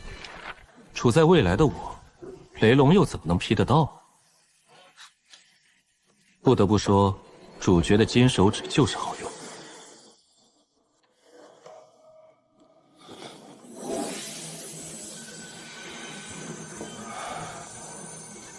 仅仅半圣1层可满足不了我。如此强大的半圣雷劫，别说大武皇朝，就连周围几亿公里内也没听说谁见过。到底是谁在渡劫，竟然能渡过这么恐怖的雷劫？这得是何等天才人物！整个青阳城竟然劈没了一半。不过城内怎么一个生灵都没有？难道是都劈死了？不能啊！大人们，一定要为我等做主啊！你们是何人？到底怎么回事？禀大人，我们都是青阳城内的生灵，半天前被人全都给赶出来了。刚出来就有人在城上方渡劫，雷劫劈没了半个城池，我的店铺也劈没了，造孽呀！你可知对方是何人？大人，赶我们的人手臂上都有血莲花的纹身，定是传说中的血莲教的人。血莲教竟敢搞出这么大动静，必须马上禀告圣上。要不是当时我处在空间缝隙里，恐怕得当场死在那儿。原本我要挪移的地方是皇城镇北王府内，可惜周琼的一击直接打破了挪移的方位，没想到竟然只传送到了离皇城不到200里的地方。周琼啊周琼，你没想到我不但没死，也没传送丢，我赵无极的好运气可不是盖的。估计现在赵无极恨不得灭了我，可惜看不到他气急败坏的样子。要不是他还有用，刚才就直接用遮天符拍死他了。能把赵无极直接从大罗2层修炼到半圣6层的椅子，只让我从大罗10层修炼到半圣4层，可见我根基的雄厚。赵无极也是主角型的人物，天赋根基定然比大部分人强，即使半圣境1层一个坎，我也有把握跨1、2层去战斗。连生，属下在，你也该再突破一下了。去吧，遵命。我早就把命脉给叫住了，还有啥好处不能要？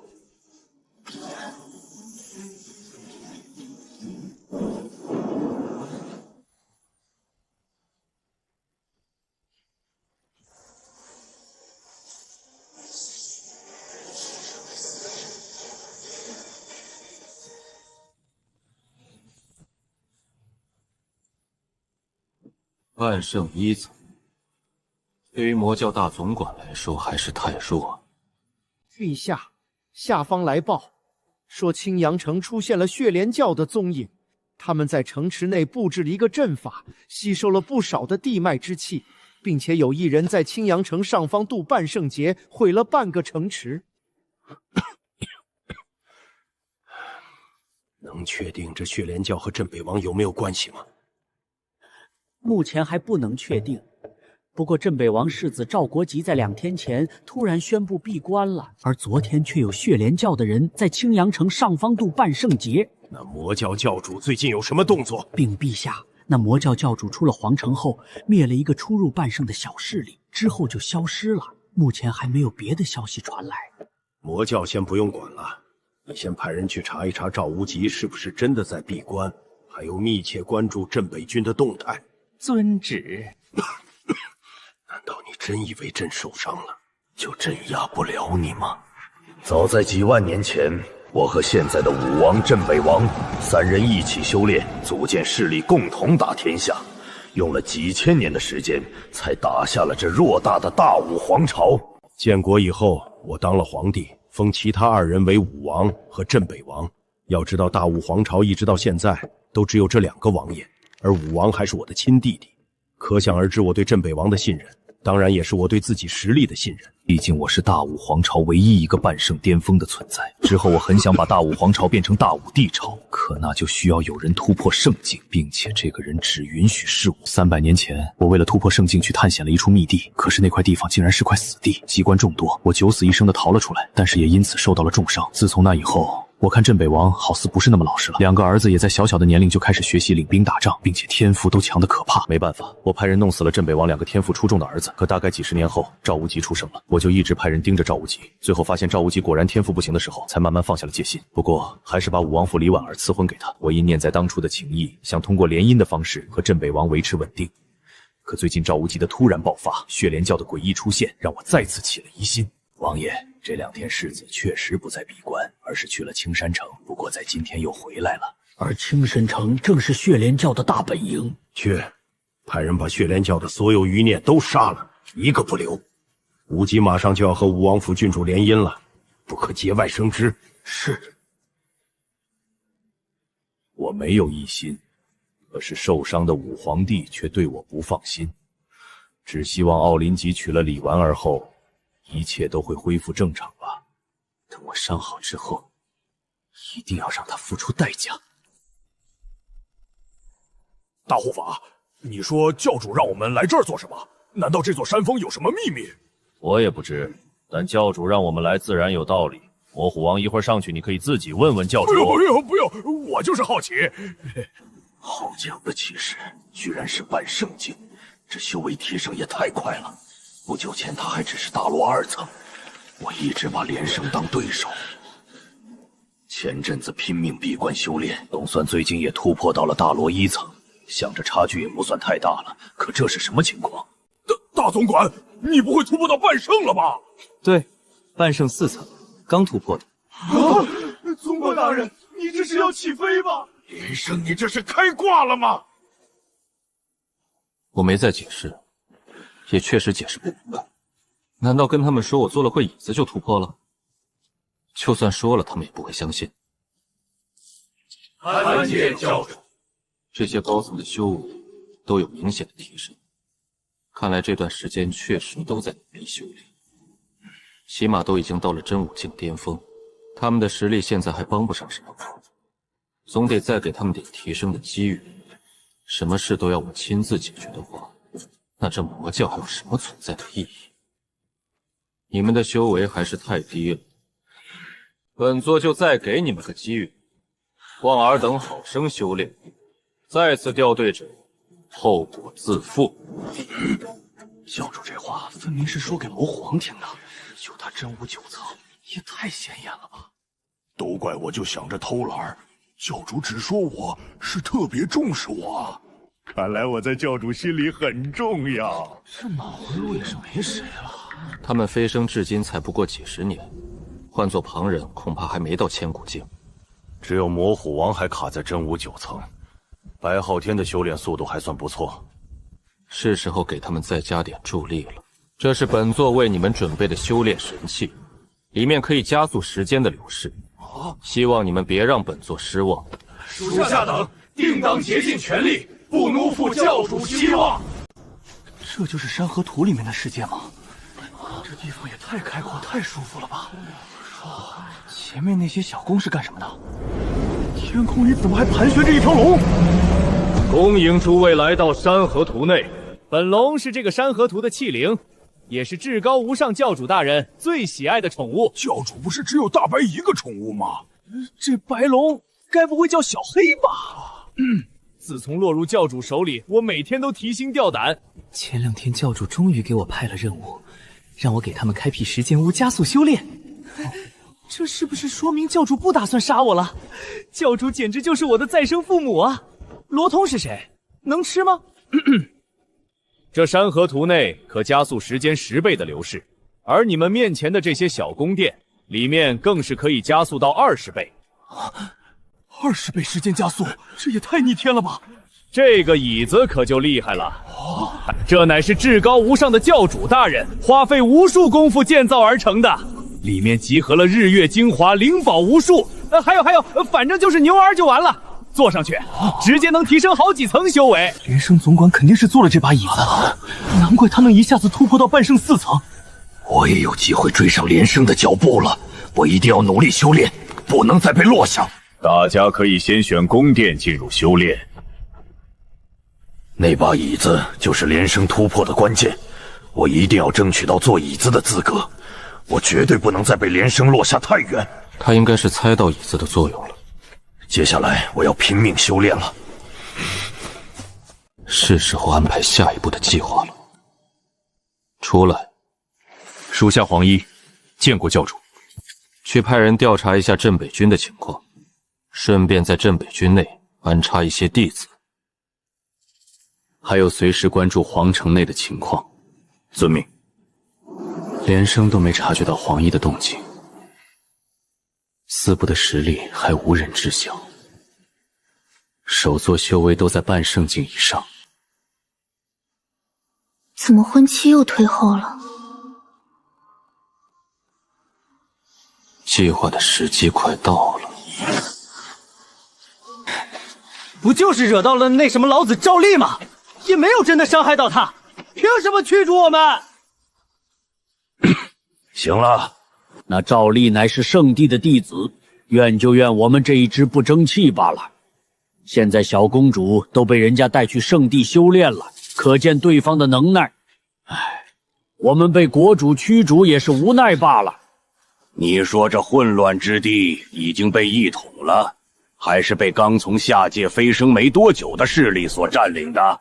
是的，长老，这方势力叫魔教，是从苍梧大陆飞升上来的。教主叫周琼，是一个心狠手辣的魔道人物。我们确实需要一个落脚之地。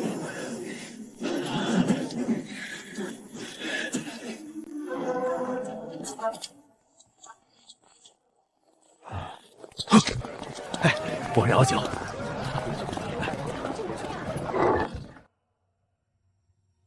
长老，我们明天直接攻上天魔峰得了。凭我们的实力，难道还担心这小小的魔教能翻起什么浪花吗？我已经派人去查探消息了。不管如何，先等消息传回来再说。我们不能在这阴沟里翻了船。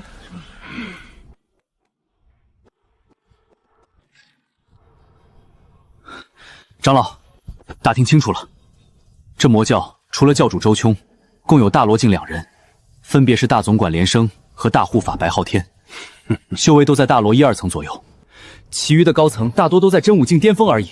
那周琼是何等修为？这个目前无人知晓。不过据了解，几年前此人刚渡过大罗劫。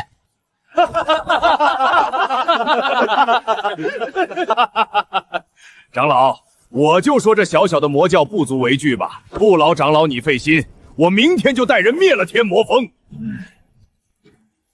我们确实急需一块修炼的地方。怎么又让我留下来看家？我是不是特别适合看家？属下见过堂主，黑王城舵主传信说，城内来了一群不速之客，个个修为高深，甚至大罗境也有不少。传信给黑王城，让他们密切关注对方的行踪，及时汇报。是。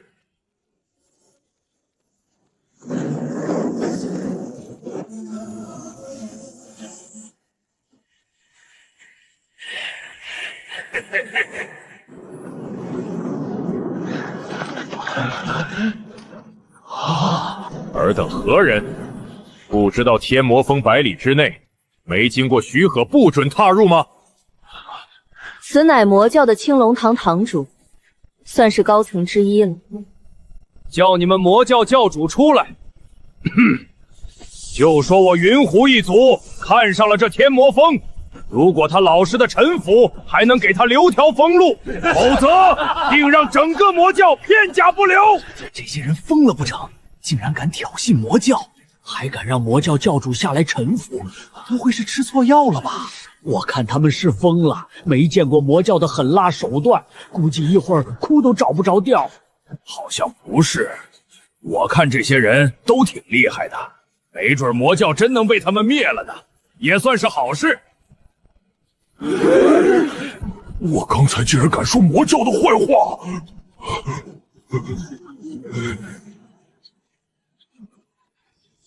说实话，即使不算以前身体的执念，我也很喜欢李婉儿。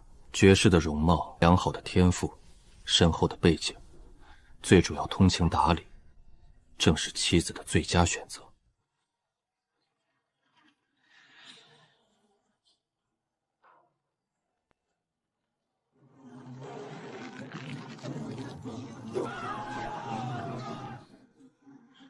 这种惊天的大喜事，可以说还是大武皇朝的头一回。毕竟二者身份都不弱于皇子公主，要是没有镇北王的命令，咱们根本进不了王府的大门。能来喝这杯喜酒，真是祖坟冒青烟了。一会儿定要多给几位大人敬酒，说不定能攀上什么关系呢。真是荣幸啊！我做梦都没想到能来参加镇北王府世子的婚礼。是呗，听说世子已经修炼到大罗5层了，果然是绝世天才啊！那是，我听说以前只是世子，不愿意修炼罢了。现在世子可是我大武皇朝年轻一代的领军人物。说得对，世子前途不可限量。对了，我听说前这段皇城来了一个修魔道的大人物，还羞辱过世子呢。后来怎么没有其他消息了？是不是被镇北王？嘘，这种人物的事情，岂是你我能讨论的？咱们还是想想一会儿怎么结交一些大人物吧。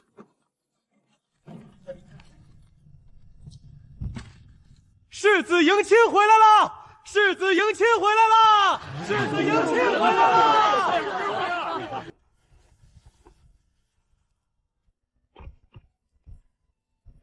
恭迎世子，恭迎郡主。一拜天地，二拜高堂，夫妻对拜。礼成，好，好，好。世子、郡主，请随奴才前往婚房。恭喜世子，恭喜郡主。这回咱们俩可不只是兄弟了，我以后可就彻底放心了。你我兄弟还说这些见外的话，快喝酒吧，今天是大喜的日子。多谢王爷赐酒。来来来，再喝一杯。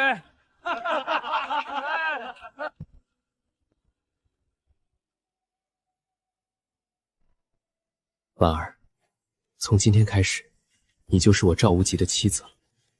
我赵无极此生定会爱你一生一世。磨磨唧唧的，能不能快点？以后我当了皇帝，定封他为后。婉儿，来，我们喝交杯酒。你大爷的，你行不行？不会不举吧？真磨叽。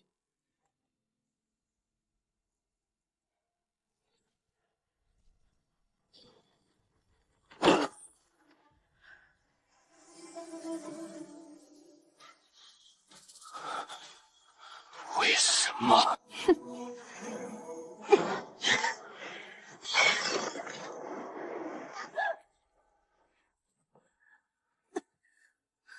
真武巅峰也配和我动手？你以为一道带着毁灭气息的阴掌就能杀了我吗？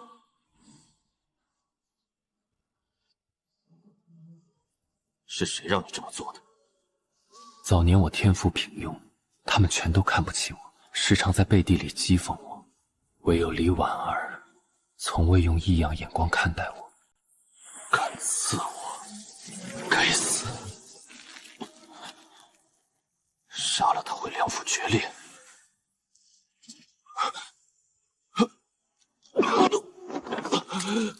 毒，他给我下毒了。你死定了！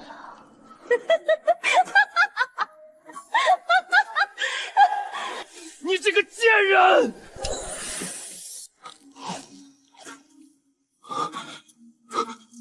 怎么会没用？贱人，教徒解药，要不然我马上杀了你！你死定了！你死定了！他也中毒了，吴王竟狠心弃了他。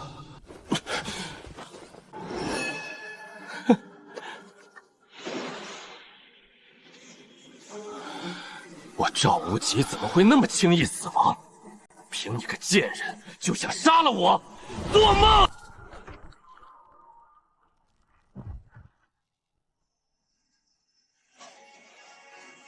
定。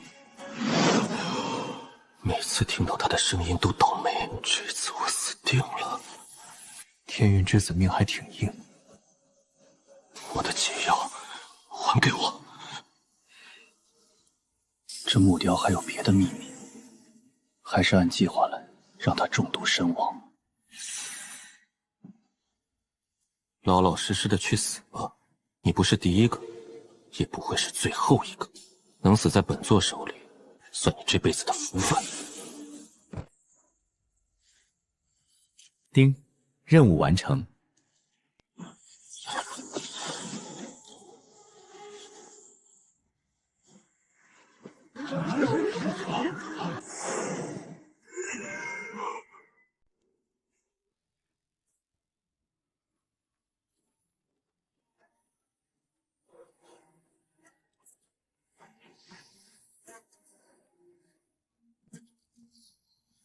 赵无极也死了，这会儿镇北王该消停了吧？皇朝终归是我们李家的。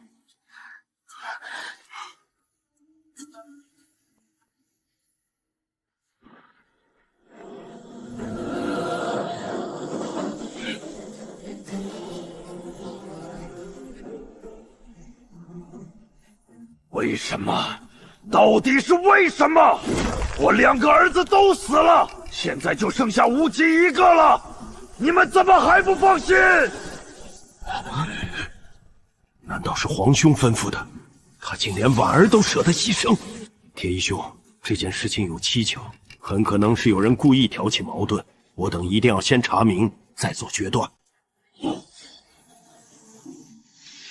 我的不甘心不是因为他，是周琼抢了我的灵药，还定住了我的身体。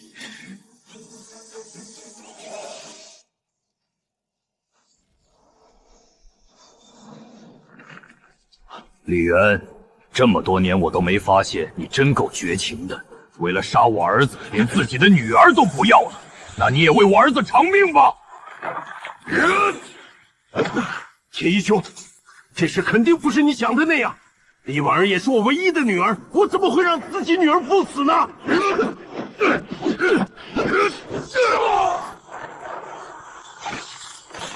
是镇北王和武王在交手，快跑啊！再不走就没命了！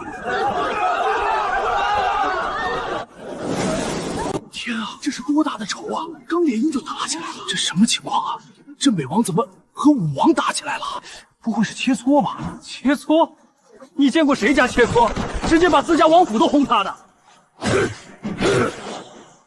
他的实力怎么这么强？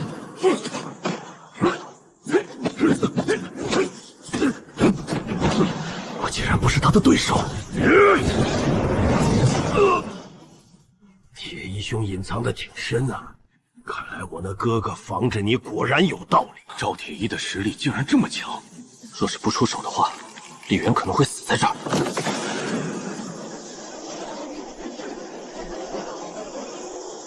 铁一兄，还请住手！此事需要从长计议。屁的从长计议！老子唯一的儿子都死了，你让我从长计议？今天武王必须死，谁也阻止不了。我说的。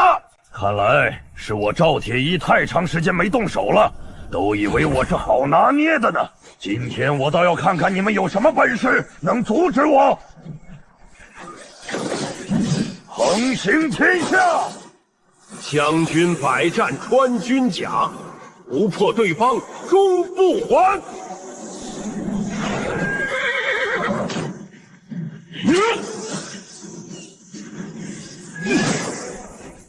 我刚才好像听镇北王说，他唯一儿子死了，我也听到了。不能是赵无极死了吧？怎么会呢？今天他可是刚结婚，他死了，郡主岂不可惜了？不得不说，这镇北王果然厉害。一个人打2个同级对手，还完全占了上风。不过这样才对，要是镇北王不厉害，被镇压在这里，那我的计划不就白实施了？丁，恭喜宿主灭杀天运之子赵无极，奖励神秘礼包1个，天运珠1个。这天运珠上的数字是480，赵无极的运气果然比罗通还要好。我原本还打算在婚房里刺激，让他的天运点再涨涨，可惜我反派值不够，只能买1级遮天符，也只能杀500以下天运点的人。赵无极已经480了，要是再涨，我就白忙活了。镇北王怎么会这么厉害？那武王、大武夫主、稷下公主，哪个不是半圣9层的高手？怎么会3个人打不进他一个？是啊，这镇北王太过强大，已经威胁到皇权了，所以皇家忌惮镇北王，才会有今天这档子事。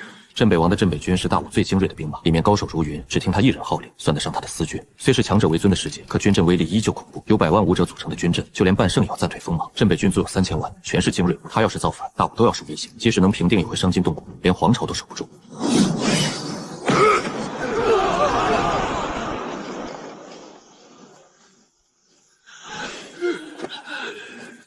天一兄，你真的要杀我吗？皇宫的老东西终于出手了，这大阵是冲着我来的。从今天起，你我兄弟之间恩断义绝，下次见面就是你死我活。这句话也给他带过去。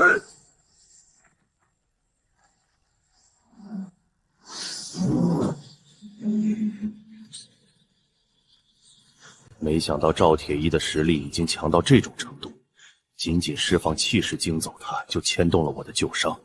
我的伤势比外界知道的要重得多，这次让他跑了，无疑是放虎归山，后患无穷。在我的计划下，原本圆圆满满的婚礼变成了一场葬礼，曾经的生死兄弟也已反目成仇。接下来镇北王必反，大母将失去万年来的平静。这是第2个大礼包，希望能开出有用的东西。丁，恭喜宿主打开大礼包，抽中山神之灵。总算没开出狗粮之类的东西。山神之灵可以当魔教总轴的守山之人，不像这只狗，除了刨坟，别的用处都没有。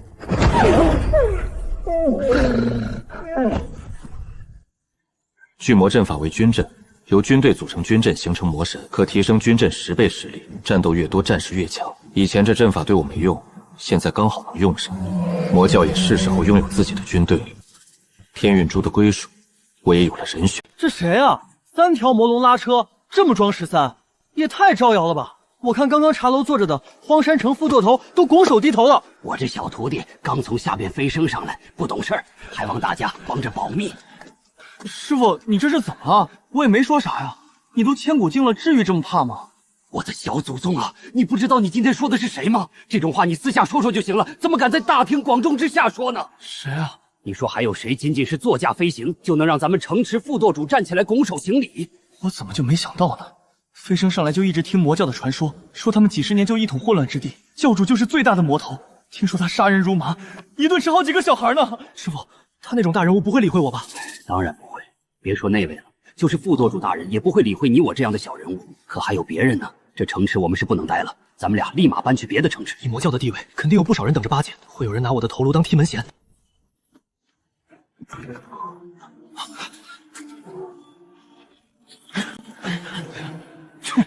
还是来晚了一步，到手的功劳就这么飞了，真晦气！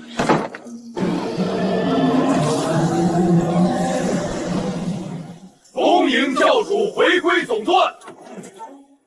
恭迎教主回归总段！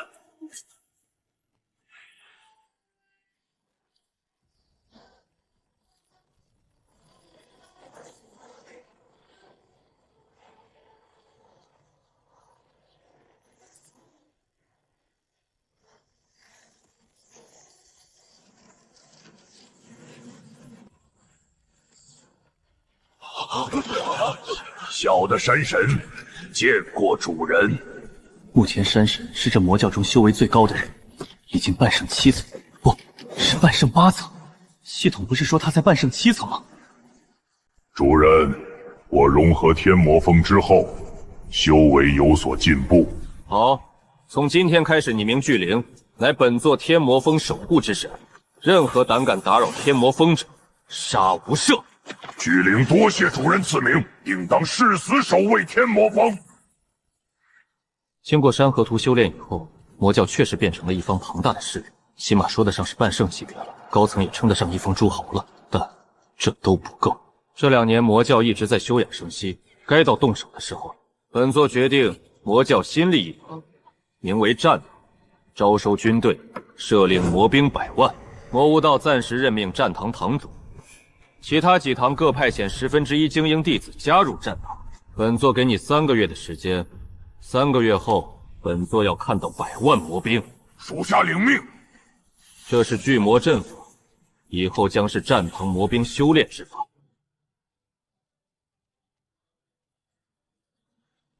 不知道教主有何吩咐？吃了吧。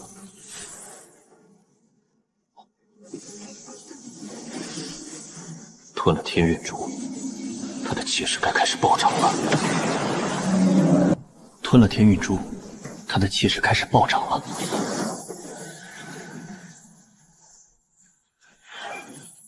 属下多谢教主。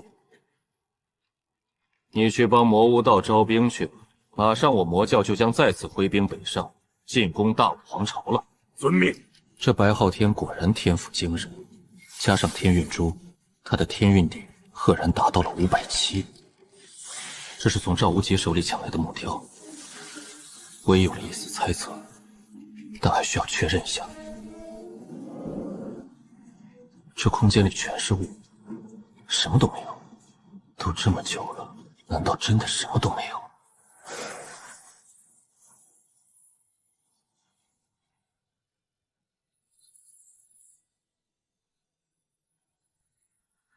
这2块令牌乃是天然孕育而成。这块潮字令牌代表着运潮之主修炼之法，修运潮的方法只有到地潮才能使用。王朝和皇朝之主是无法借助气运修炼的，但这块令牌能突破界限，让皇朝之主也可借气运修炼，速度还能提升3倍，拿到的王朝主修炼速度会暴增。果然是双生法宝，毁了一个另一个变强了。反正又不是我的东西，坏了大不了再抢别的主角金手指。这世界这么大，也不是很缺主角的。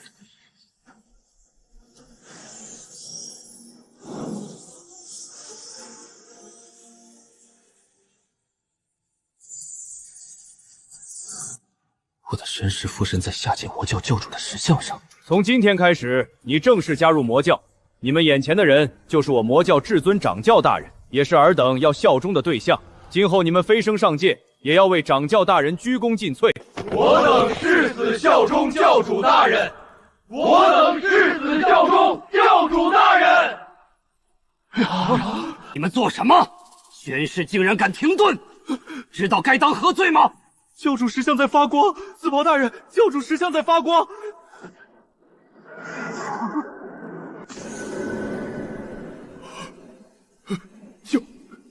教主，是你吗？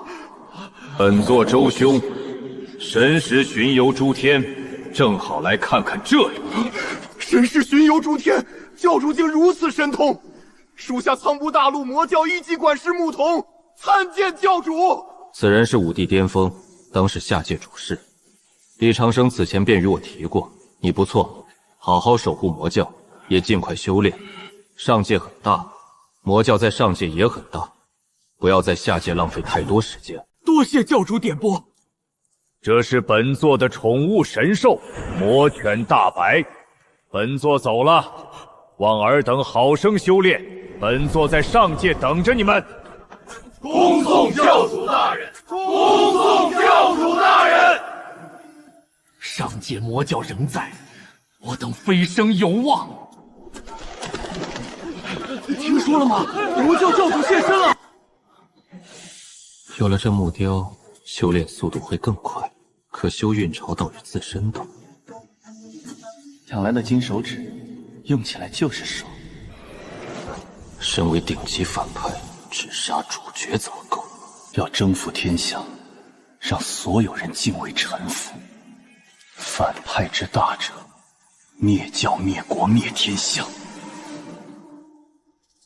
别挤了，谁在前面赶快说一下，上面写了什么？魔教现招收魔兵100万，通玄7层以上者可去招兵区报到。什么时候教派开始招收军队了？不知道，这事谁能知道？你去做什么去？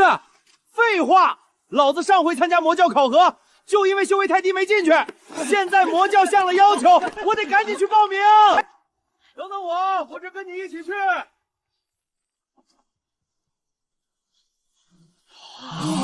通玄9层，我就差一点就突破到9层了。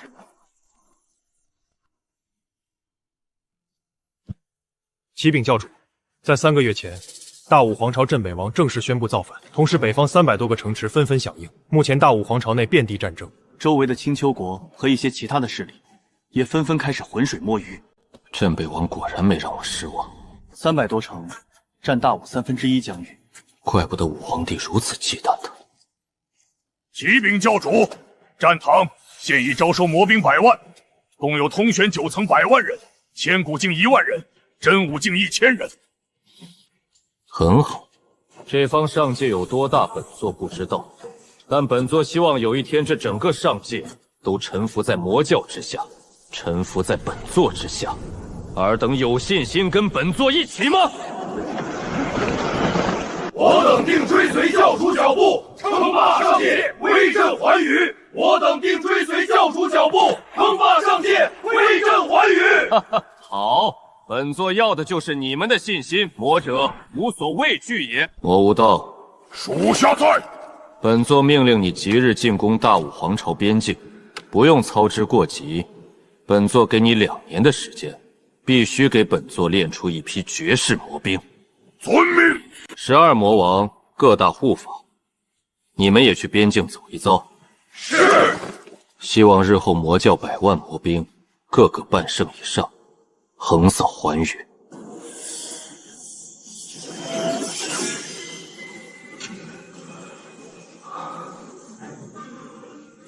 兄弟，应该又要用到你了。王将军可知，最近我大武皇朝乱了起来，现在就连一些小势力也都纷纷开始有了动作。呸！要不是本将军奉命镇守南山边境，早就灭了那帮炸刺的势力了。他就是镇守将军王奎，半圣5层修为，因早年得罪朝中大员，才被派到这边境。王将军，不必动怒，这不就有你发挥的机会了？陈城主，你这信息可当真？那混乱之地的魔教真的灭杀了半圣境的狐族，现在正征集100万魔兵，要来攻打南山城了。哈哈，当然是真的。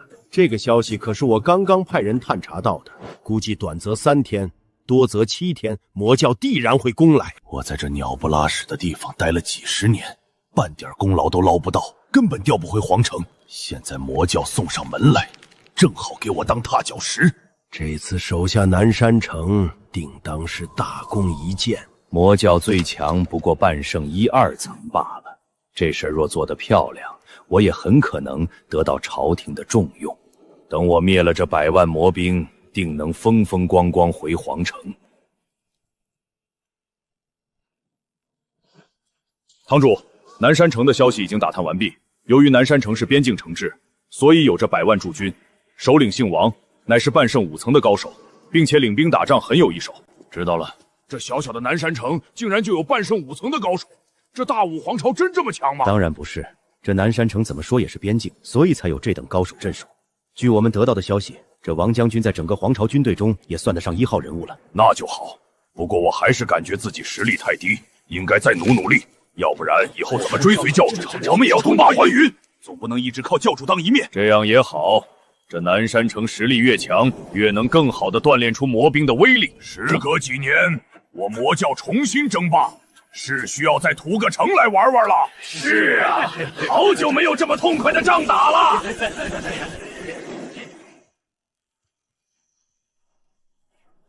魔教竟然真的攻打过来了，他们怎么敢呢？难道不怕被灭教吗？我操，这100万魔兵竟然都是通玄9层以上的实力，这怎么可能？你们看为首的那个铠甲男子，我怎么感觉他不是一般的半圣呢？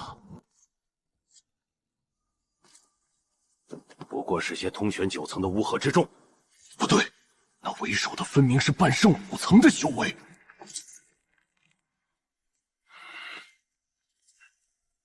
这怎么回事？你不是说魔教最强的半圣1、2层的修为吗？那这个人是从哪儿冒出来的？你别告诉我对方是来看热闹的。我只是个小小城主，能查到的消息本就有限啊。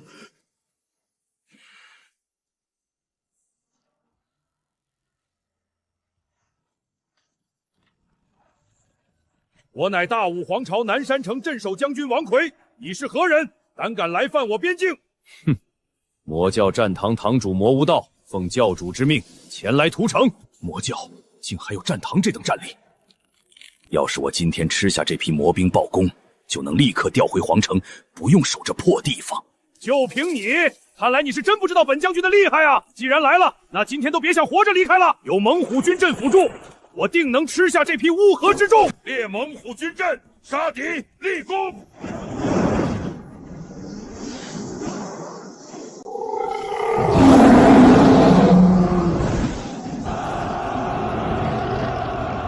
列聚魔阵，屠城！让开！我站哪边？果然是乌合之众。本来就在预料之中，军队本就要在战场上练，死了便是无能。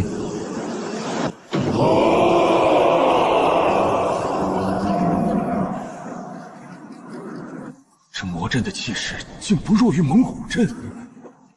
怕什么？给我上！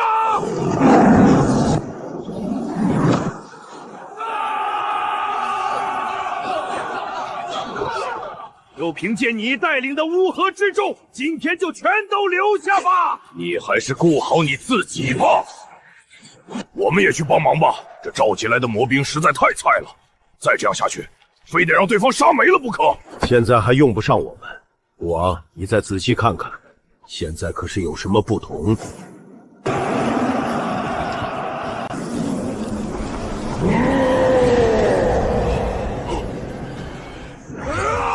这是阵法的威力。当然是阵法的威力。虽然魔教招收的魔兵都是凶狠之辈，但也没凶狠到被灭杀到这个程度还不崩溃，反倒更狠了的地步。这阵法能改变人的恐惧心理，同时大大激增出人心里的凶性。虽然这样魔兵会死伤惨重，但是练兵速度也确实快得肉眼可见了。这家伙的身手怎么这么强？我厮杀了一辈子同阶高手，竟然完全打不过他。他竟然还在留手，再打下去我要输了。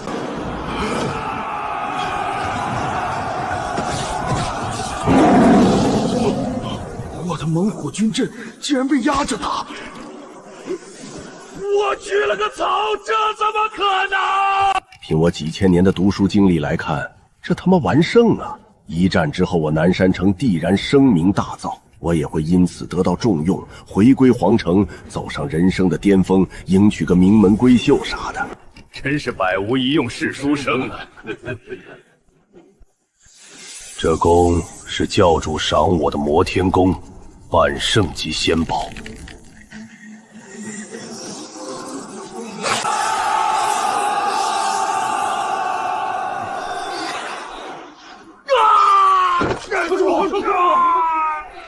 果然是个废物，留他还有用，就先不杀了。再打下去，军阵要崩，我也打不过魔妖道，得想办法借助军阵退敌。哼，都快赢了，怎么不打了？啥情况？魔教队打退魔教了！我就说魔教打不过我们大武的军队。真是些蠢的，根本不知道我们捡了条命。为什么你刚才不进行追击？为什么不把魔教来人都杀了？你为什么放过他们？还追击？今天这南山城能保住就不错了。今天的战况比你看到的惨痛得多，魔兵的战力越来越强，我们损伤比他们大得多。我明明看着我们占优势啊！要不是魔教临时退兵，这南山城早就被攻破了。怎么会这样？说，魔教的信息你还知道多少？一个堂主就能压着我打，那魔教教主得多强大，我都不敢想。这我真不知道，只不过听说魔教教主自号天下无敌，威震韩语，我以为他们吹牛呢。这魔教教主还真敢口出狂言，但敢这么自称，修为肯定低不了。那个，我得到的消息还有一个，还有什么？你赶快说啊！还有那魔教教主不但凶恶霸道，更是有着一个癖好，就是特别喜欢屠城。混乱之地已经被屠杀了好几个城池了。屠城？他竟然敢屠城！怪不得那魔无道嘴里老喊着屠城，修魔道的果然都他妈是疯子！老子的家眷可还在城中呢。不行，这魔教抵抗不了了，你赶快派人去把消息传给皇城。是。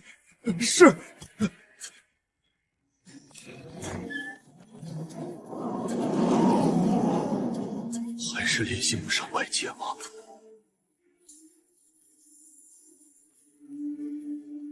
？2年了，我用尽了各种办法，都无法联系到外界。派出去的无数人也都石沉大海了，就连这城中逃出去的无数生灵，也再没有任何动静了。完了，我们彻底的废了。魔教是把我们当成磨刀石。2年前开始通信就全失灵了。魔教每10天攻一次，快赢就退，魔兵越来越强。上次只派5万魔兵来攻，我们50万军都挡不住了。1年前我想逃，还折了老婆和2个儿子。现在皇朝兵荒马乱，没人会记得我们了。教主给的封天阵法就是好用，2年了，愣是没有人能把消息传递出去。还有那老屎子巨虎军太废物了，现在跟我们魔教魔兵一比，差的有点悬殊啊。现在的巨虎军已经没法对魔兵起魔力作用了，他们看到魔兵都是一边下身流淌热水，一边战斗了。